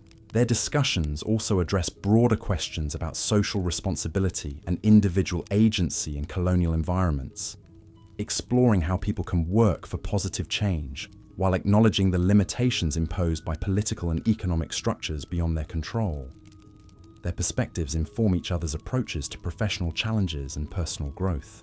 The private nature of their conversations allows for exploration of topics that public discourse rarely addresses, including the psychological costs of colonial life and the strategies that individuals develop for maintaining mental health and emotional equilibrium in challenging social environments. The establishment provides the secure environment necessary for such intimate exchanges, ensuring that personal revelations and vulnerable admissions remain confidential while creating conditions that encourage honest self-examination and mutual support. The staff's discretion and professional competence contribute significantly to the therapeutic value of these interactions. As dawn approaches and the establishment begins its transition toward the quiet hours when only the most dedicated patrons remain, the evening's accumulation of shared experiences and meaningful connections creates a sense of temporary community that provides psychological nourishment for individuals whose ordinary lives offer limited opportunities for authentic human relationship. The gradual departure of patrons follows patterns that reflect both practical considerations and emotional attachments formed during the evening's social interactions. Some individuals leave reluctantly, drawing out their farewells as they attempt to preserve connections that have provided unexpected satisfaction and support. Others depart quietly, carrying with them the insights and emotional restoration gained through pharmaceutical treatment and social interaction. Their movements are careful and deliberate as they manage the transition from the protected environment of the establishment to the demanding realities of colonial Shanghai's streets and social expectations.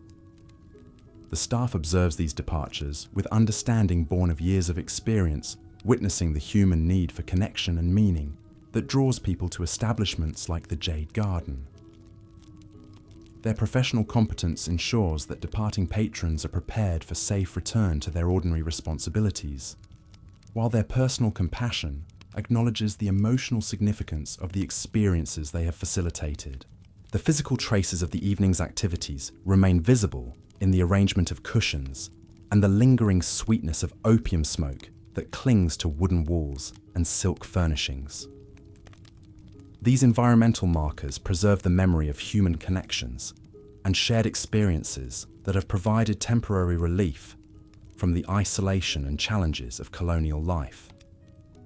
The cleaning and preparation rituals that follow each evening's activities serve both practical and symbolic functions as the establishment prepares to offer the same opportunities for pharmaceutical treatment and social connection to another day's collection of individuals seeking relief from the psychological pressures of cross-cultural existence in rapidly changing Shanghai. The cycle of evening activities, shared experiences, and morning departures creates rhythms of human connection and renewal that serve essential functions for individuals whose circumstances provide few other opportunities for authentic social interaction and emotional support. The opium den's role in facilitating these human needs demonstrates the complex social functions that such establishments served beyond their obvious pharmaceutical purposes. The stories that emerge from evening sessions at establishments like the Jade Garden provide unique insights into the personal experiences of individuals navigating the challenges of colonial social environments. These human narratives illuminate aspects of historical experience that formal records rarely capture, revealing the creativity and resilience that people demonstrated in addressing the psychological costs of cultural displacement and social fragmentation. The documentation of these personal narratives reveals how establishments like the Jade Garden functioned as repositories of human experience that would otherwise disappear without trace into the anonymity of historical record. The conversations, relationships, and individual transformations that occurred within these walls created a rich tapestry of human connection that transcended the formal boundaries imposed by colonial society. The morning light, filtering through the narrow windows of the upper floors, creates gentle illumination that softens the evidence of the night's activities, while highlighting the careful craftsmanship evident in every detail of the establishment's construction and furnishing. The carved wooden screens that provide privacy between chambers cast intricate shadows that dance with the movement of silk curtains, stirred by the gentle breeze from the river. The transition from night to day brings subtle changes in the establishment's character as the intimate atmosphere of evening gradually gives way to the practical requirements of maintenance and preparation for another cycle of human needs and pharmaceutical relief. The staff moves through their morning routines with quiet efficiency that preserves the peaceful ambience while ensuring that every detail meets the exacting standards that define quality service. The relationships between staff members reflect years of shared responsibility for creating and maintaining environments that support both individual therapeutic goals and meaningful social interaction. Their professional competence extends beyond technical knowledge of opium preparation and consumption to include sophisticated understanding of human psychology and the complex needs that draw people to seek pharmaceutical assistance. The head attendant's morning inspection encompasses not just physical details like lamp maintenance and chamber cleanliness, but also assessment of the previous evening's social dynamics and their implications for future service delivery. His observations inform adjustments to seating arrangements, lighting levels, and service protocols that optimize patron satisfaction and safety. The preparation areas where opium undergoes transformation from raw material to refined pharmaceutical products represent centers of specialized knowledge that combine traditional techniques with innovations developed through years of serving diverse clientele. The master preparers who oversee these processes possess expertise that rivals formally trained pharmacists in their understanding of drug properties and therapeutic applications. The storage facilities that preserve prepared opium maintain precise environmental conditions that prevent degradation while ensuring consistent potency and quality. The investment in proper storage equipment reflects understanding that pharmaceutical effectiveness depends as much on preservation techniques as on initial preparation methods. The economic calculations that govern daily operations involve complex considerations that balance immediate profitability with long-term reputation management and patron loyalty development. The most successful establishments understand that short-term cost savings that compromise service quality ultimately damage the customer relationships that sustain profitable operations. The supply relationships that ensure consistent access to quality raw materials require careful cultivation of connections with international trading networks that operate within Shanghai's complex legal and political environment. These relationships often involve personal friendships and mutual obligations that extend far beyond simple commercial transactions. The architectural modifications that adapt traditional Chinese building techniques to the specialized requirements of opium consumption demonstrate creative solutions to unique functional challenges.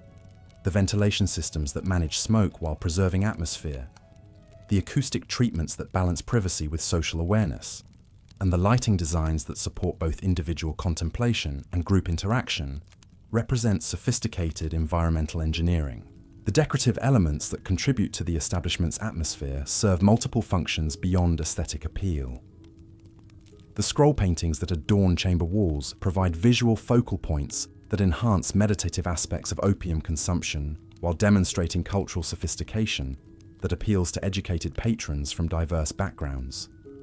The textile selections for cushions, curtains, and wall hangings involve careful attention to materials that maintain appearance and comfort, despite constant use while contributing to acoustic and atmospheric qualities that define the opium experience.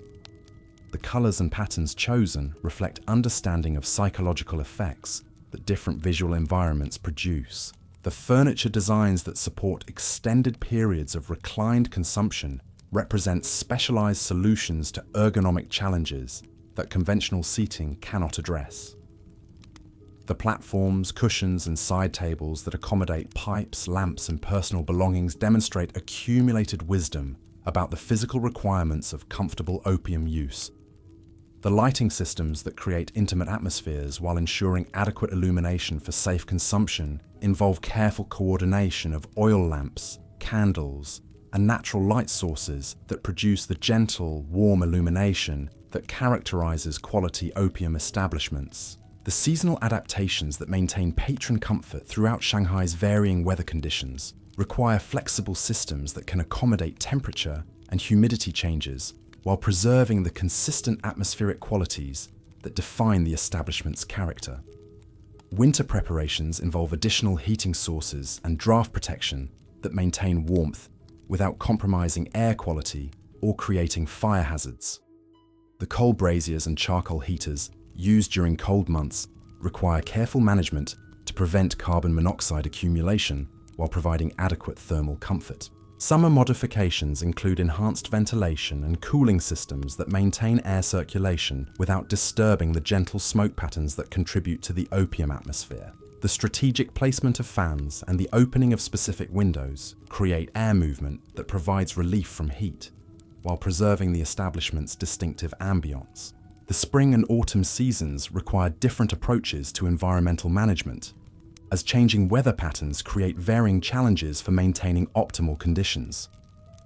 The staff develops expertise in reading atmospheric conditions and adjusting environmental controls to compensate for external influences. The cultural celebrations that mark important dates in Shanghai's diverse community calendar create opportunities for special events and modified service offerings that acknowledge the customs and preferences of different ethnic groups within the establishment's clientele. The Chinese New Year period typically sees reduced operations as staff members return to family celebrations, while many regular patrons fulfill traditional obligations. The establishment uses this period for major maintenance projects and equipment upgrades that would be disruptive during normal operating periods. The Western Christmas season brings different patterns of patronage as foreign residents navigate the emotional complexities of celebrating familiar holidays in unfamiliar cultural environments. The establishment often provides refuge for individuals who find holiday obligations emotionally challenging or who lack family connections in Shanghai. The Buddhist and Taoist festivals that punctuate the Chinese calendar create opportunities for special preparations and ceremonial observances that honor the spiritual traditions of Chinese patrons, while educating foreign visitors about local customs and beliefs. The commercial seasons that reflect Shanghai's role in international trade create predictable patterns of stress and celebration that influence patronage levels and service requirements. The arrival of major trading fleets often coincides with increased demand for pharmaceutical relief from the pressures of intensive commercial activity.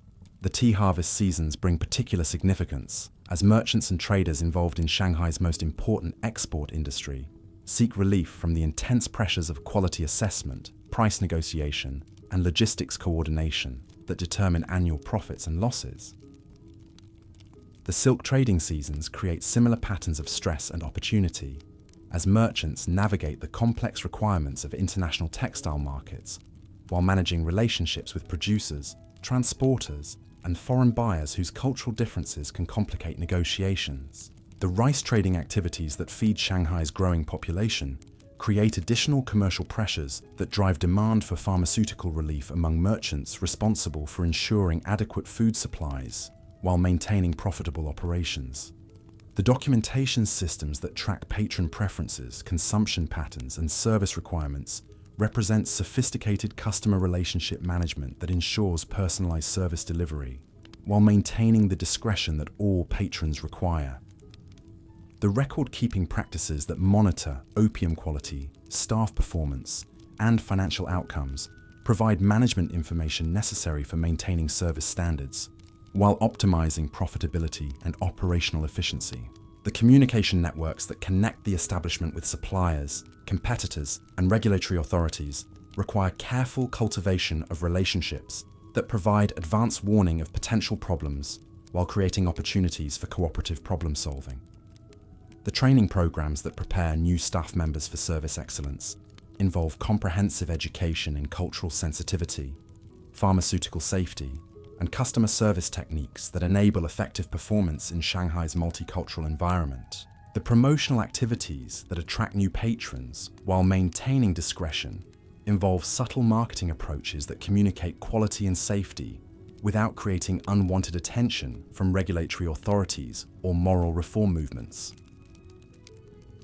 The quality control measures that ensure consistent pharmaceutical effects and service delivery involve systematic monitoring of all aspects of operation, from raw material procurement through final service delivery to departing patrons. The safety protocols that prevent medical emergencies while maintaining patron privacy require staff expertise in recognizing dangerous consumption patterns and implementing interventions that preserve dignity while ensuring health and safety.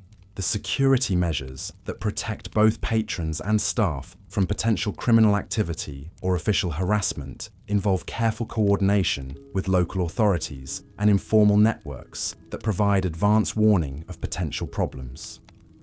The maintenance schedules that preserve facilities and equipment in optimal condition require systematic attention to all physical aspects of the establishment, from structural integrity through decorative details that contribute to atmospheric quality. The financial management practices that ensure profitable operations while maintaining service quality involve careful balance between cost control and investment in improvements that enhance patron satisfaction and competitive advantage. The relationship management activities that maintain harmony between diverse patron groups require subtle intervention in potential conflicts, while fostering the cross-cultural understanding that makes the establishment attractive to international clientele. The evening activities that we observe represent just one cycle in patterns of human need and pharmaceutical response that repeat daily throughout Shanghai's network of opium establishments. Each venue develops its own character and clientele while serving similar functions within the broader social ecosystem of colonial society. The individual stories that unfold within these walls reflect universal human needs for connection, understanding, and relief from suffering that transcend the specific historical circumstances of late 19th century Shanghai. The creative solutions that patrons and staff develop for addressing these needs demonstrate human resilience and adaptability in challenging social environments. The cross-cultural exchanges that occur naturally within opium-influenced settings create opportunities for mutual understanding and cooperation that formal diplomatic or commercial interactions rarely achieve. These informal bridges between different communities contribute to Shanghai's development as a truly international city where diversity becomes a source of strength rather than division. The therapeutic applications that sophisticated users develop through careful experimentation with opium demonstrate the drug's potential for supporting rather than undermining human function and well-being when approached with appropriate knowledge and goals. The social innovations that emerge from the unique environment of opium dens provide models for addressing isolation, cultural displacement, and psychological distress that remain relevant for understanding how communities can support individual well-being in complex social environments. The artistic and intellectual achievements that opium-influenced consciousness makes possible challenge assumptions about pharmaceutical effects that emphasize only negative outcomes while overlooking creative and cognitive benefits that appropriate usage can provide. The economic relationships that sustain opium establishments demonstrate how markets can develop to serve human needs that conventional institutions fail to address, creating alternative social spaces where different rules and expectations can emerge organically. The architectural and environmental innovations that optimize spaces for pharmaceutical consumption and social interaction represent creative responses to unique functional requirements that demonstrate human ingenuity in creating supportive environments. The documentation of these experiences provides valuable insights into historical periods when formal institutions failed to address significant human needs, forcing individuals to develop alternative solutions that often proved more effective than official approaches. The morning departure rituals that conclude each evening's activities create transitions that honor the significance of shared experiences while preparing individuals to resume their roles in conventional society. The careful management of these transitions reflects understanding that successful pharmaceutical treatment requires integration with ordinary life rather than escape from social responsibility. The patterns of return that bring patrons back to the establishment week after week demonstrate the effectiveness of the services provided, while highlighting the ongoing nature of the human needs that drive people to seek pharmaceutical assistance and social connection. The evolution of individual relationships with opium over time reveals how therapeutic usage can remain stable and beneficial for extended periods when approached with appropriate knowledge and support. challenging stereotypes about inevitable progression toward addiction and dysfunction. The community formation that occurs naturally within well-managed establishments demonstrates how shared vulnerability can create bonds of mutual support that strengthen rather than weaken individual resilience and social connection. The cultural preservation that occurs through cross-generational transmission of opium-related knowledge and practices ensures continuity of therapeutic traditions, while allowing for innovation and adaptation to changing circumstances.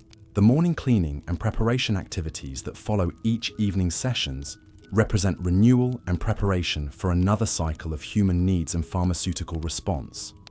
The staff's careful attention to every detail reflects understanding that the quality of service depends on maintaining environments that support both individual therapeutic goals and meaningful social interaction.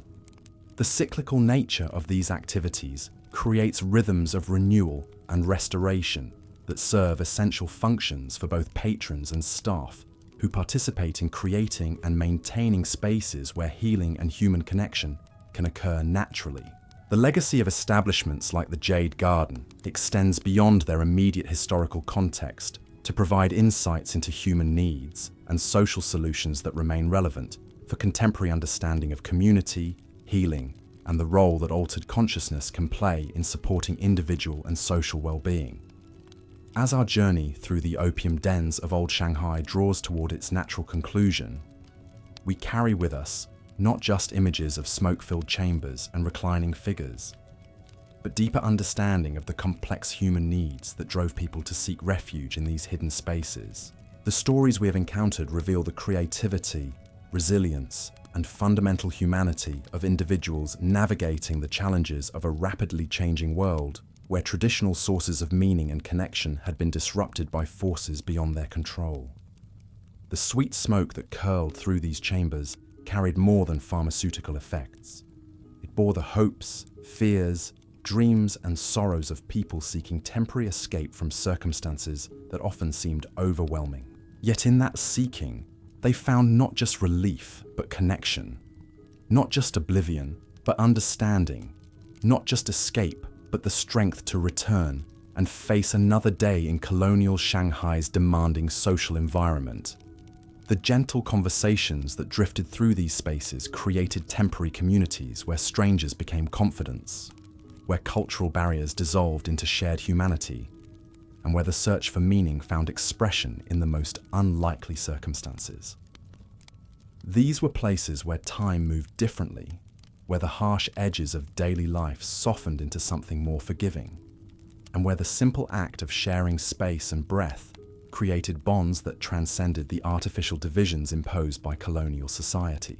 The relationships forged within these walls demonstrate something profound about human nature that transcends historical circumstance. When the artificial constraints of social position and cultural expectation temporarily dissolve, what remains is the fundamental human capacity for empathy, understanding, and genuine connection.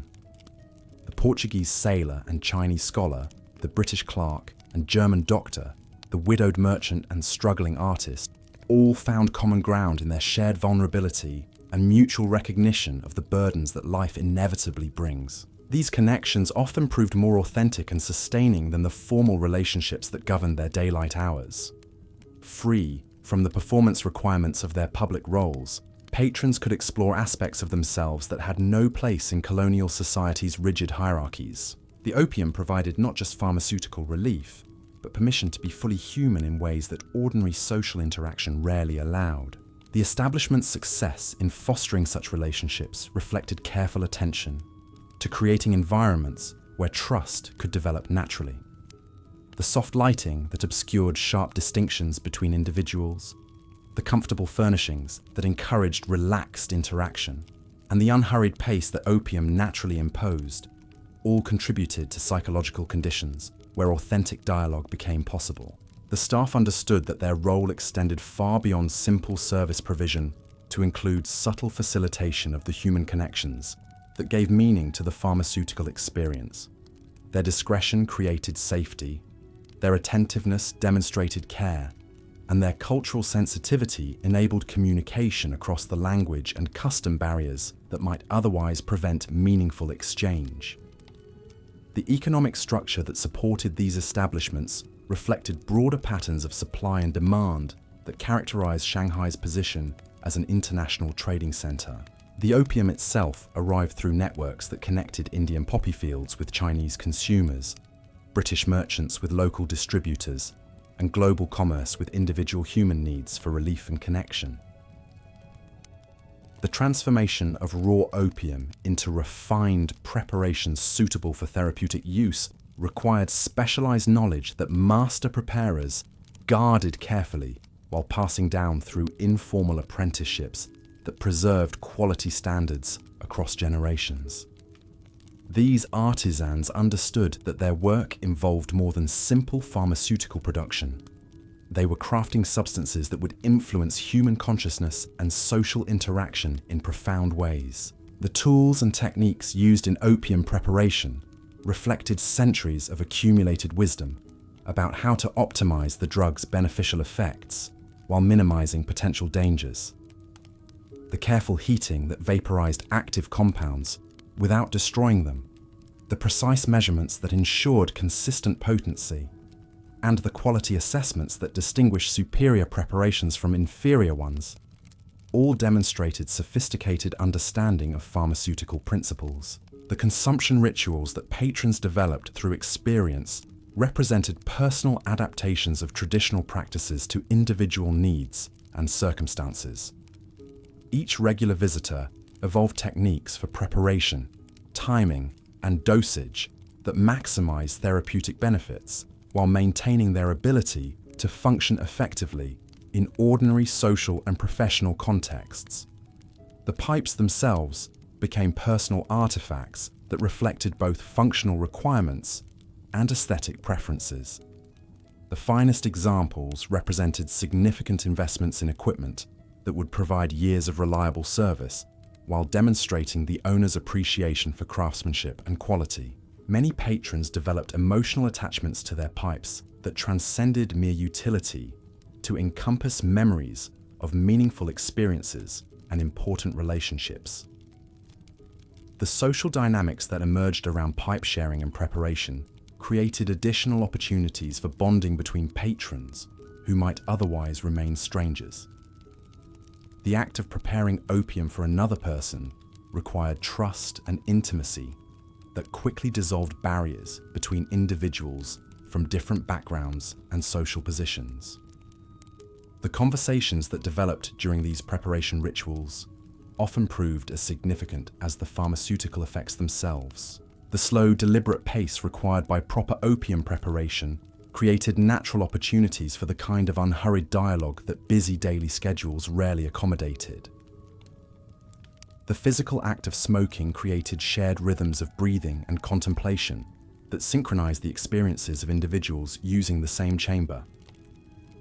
This physiological coordination contributed to the development of temporary communities where individual consciousness merged into collective awareness of shared humanity and common needs.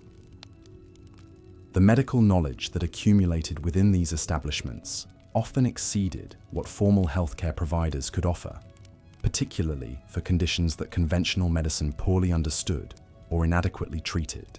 The empirical observations of experienced users and attentive staff created practical understanding of therapeutic applications that academic training rarely addressed.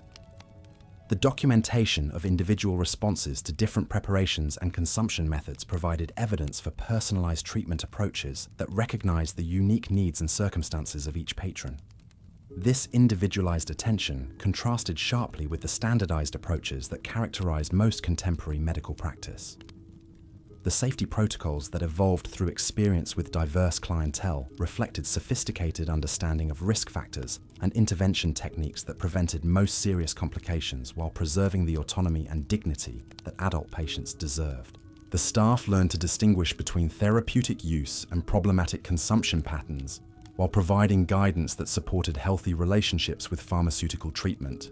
The establishment's relationship with local authorities required careful navigation of legal ambiguities that characterized opium regulation during this period.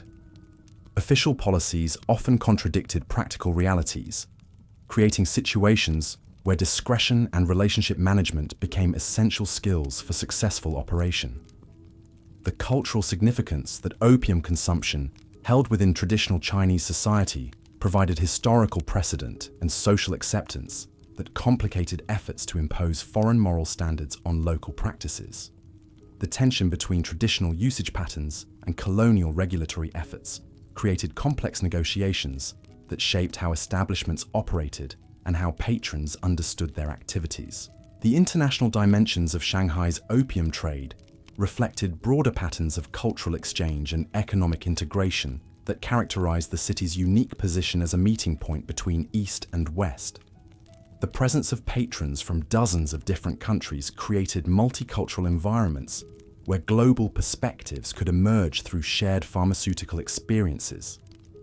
The artistic and literary traditions that developed around opium use provided cultural frameworks for understanding altered consciousness as a legitimate tool for creative exploration and spiritual development.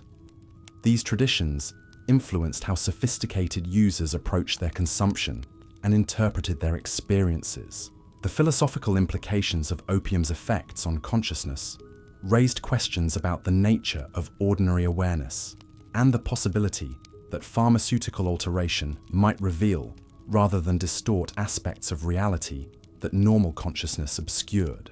These questions engaged patrons in discussions that explored fundamental issues about human nature and the meaning of authentic experience. The seasonal patterns that influenced patronage reflected both practical considerations and deeper rhythms of human need that connected pharmaceutical consumption with natural cycles of activity and rest. The establishment adapted its offerings to accommodate these variations while maintaining consistent quality and service standards. The daily rhythms within the establishment created predictable patterns of social interaction and pharmaceutical use that served different types of patrons at appropriate times. The careful orchestration of these schedules maximized utilization while ensuring that incompatible groups did not interfere with each other's experiences. The evening progression from initial arrival through pharmaceutical consumption to gradual departure followed natural patterns that honored both individual needs and collective social dynamics.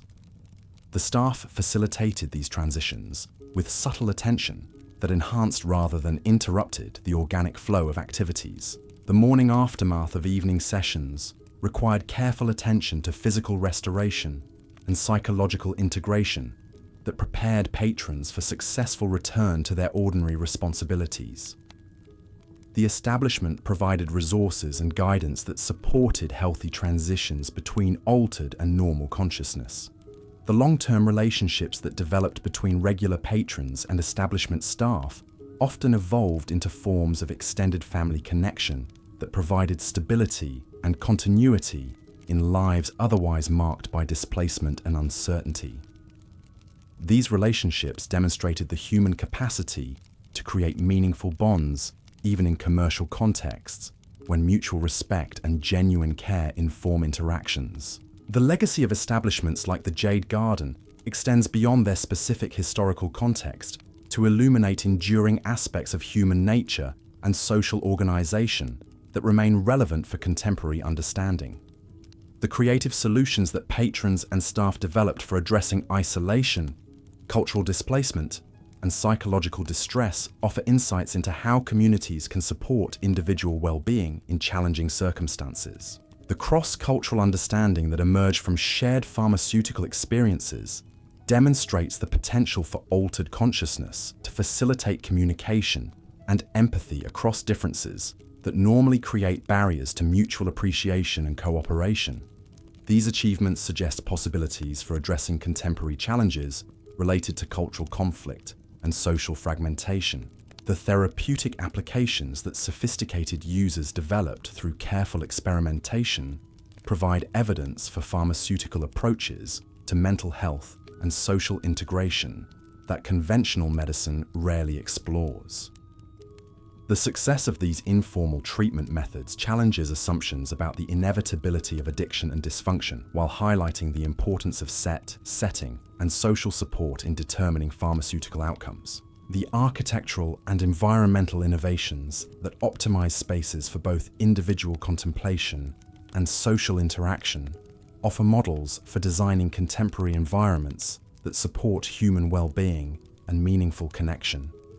The attention to lighting, acoustics, furnishing, and spatial arrangement demonstrates how physical environments can either support or undermine psychological and social goals.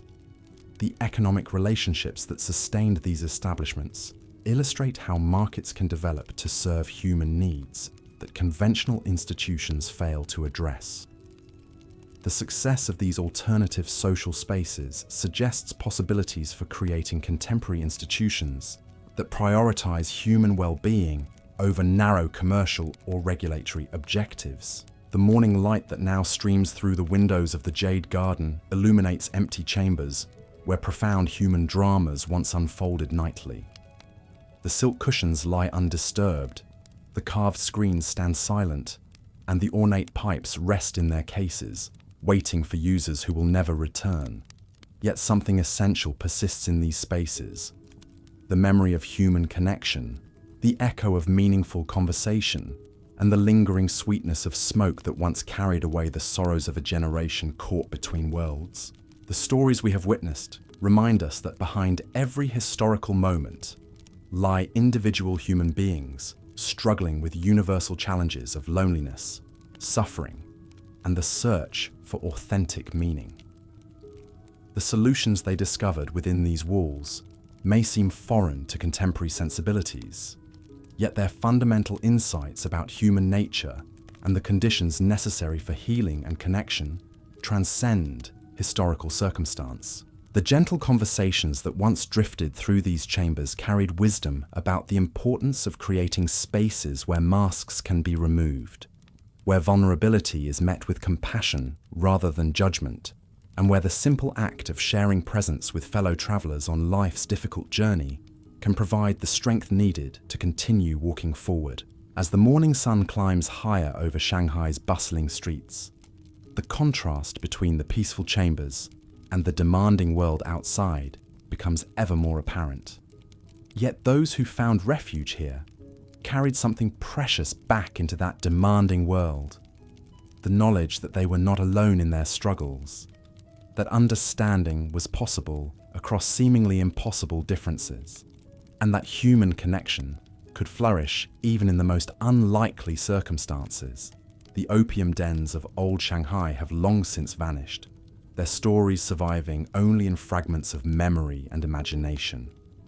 But the human needs they served persist, and the creative solutions their patrons and staff developed for addressing those needs continue to offer insights into the enduring challenge of creating communities where healing and authentic human connection can flourish. The final wisps of sweet smoke fade into memory as we reach the end of our journey through these forgotten chambers.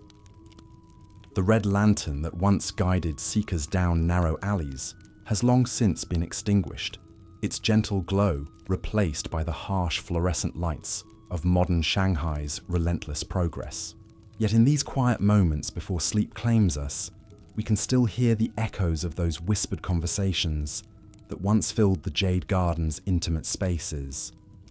The Portuguese sailor sharing tales of distant storms, the Chinese scholar finding solace in philosophical discourse with foreign strangers, the lonely clerk discovering friendship across cultural boundaries that seemed impossible to bridge.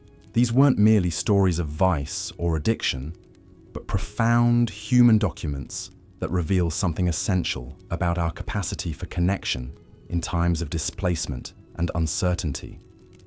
The opium provided temporary relief, yes, but what sustained these individuals week after week was something far more valuable: the recognition that their struggles were shared, their humanity acknowledged, their need for understanding met with gentle acceptance rather than harsh judgment. The attendant Lao Wang, making his final rounds through chambers now empty of all but memory, understood something that history often forgets.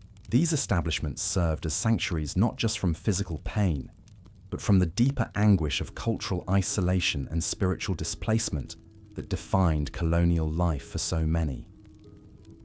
As morning light filtered through carved wooden screens for the last time, illuminating cushions that would soon be packed away forever, the true legacy of places like the Jade Garden became clear. They had provided spaces where the artificial barriers of race, class, and nationality could dissolve into recognition of our common humanity, where the search for meaning could find expression in the most unexpected conversations, where strangers could become confidants through the simple act of sharing vulnerability and breath. The sweet smoke has dissipated, the conversations have faded to whispers, and the gentle community that once gathered in these chambers has scattered to history. But their stories remain, reminding us that even in the most challenging circumstances, human beings possess an extraordinary capacity to create connection, find healing, and discover hope in the company of fellow travelers on life's difficult journey. Now, as Shanghai's modern towers pierce the sky where opium dens once offered refuge, we close our eyes and let these stories carry us toward our own peaceful dreams, knowing that somewhere in the space between memory and imagination, the Jade Garden's doors remain forever open to those who seek not just pharmaceutical relief, but the deeper medicine of human understanding and compassionate presence. Sweet dreams, and may you find in sleep the same gentle peace that once graced these forgotten chambers of old Shanghai.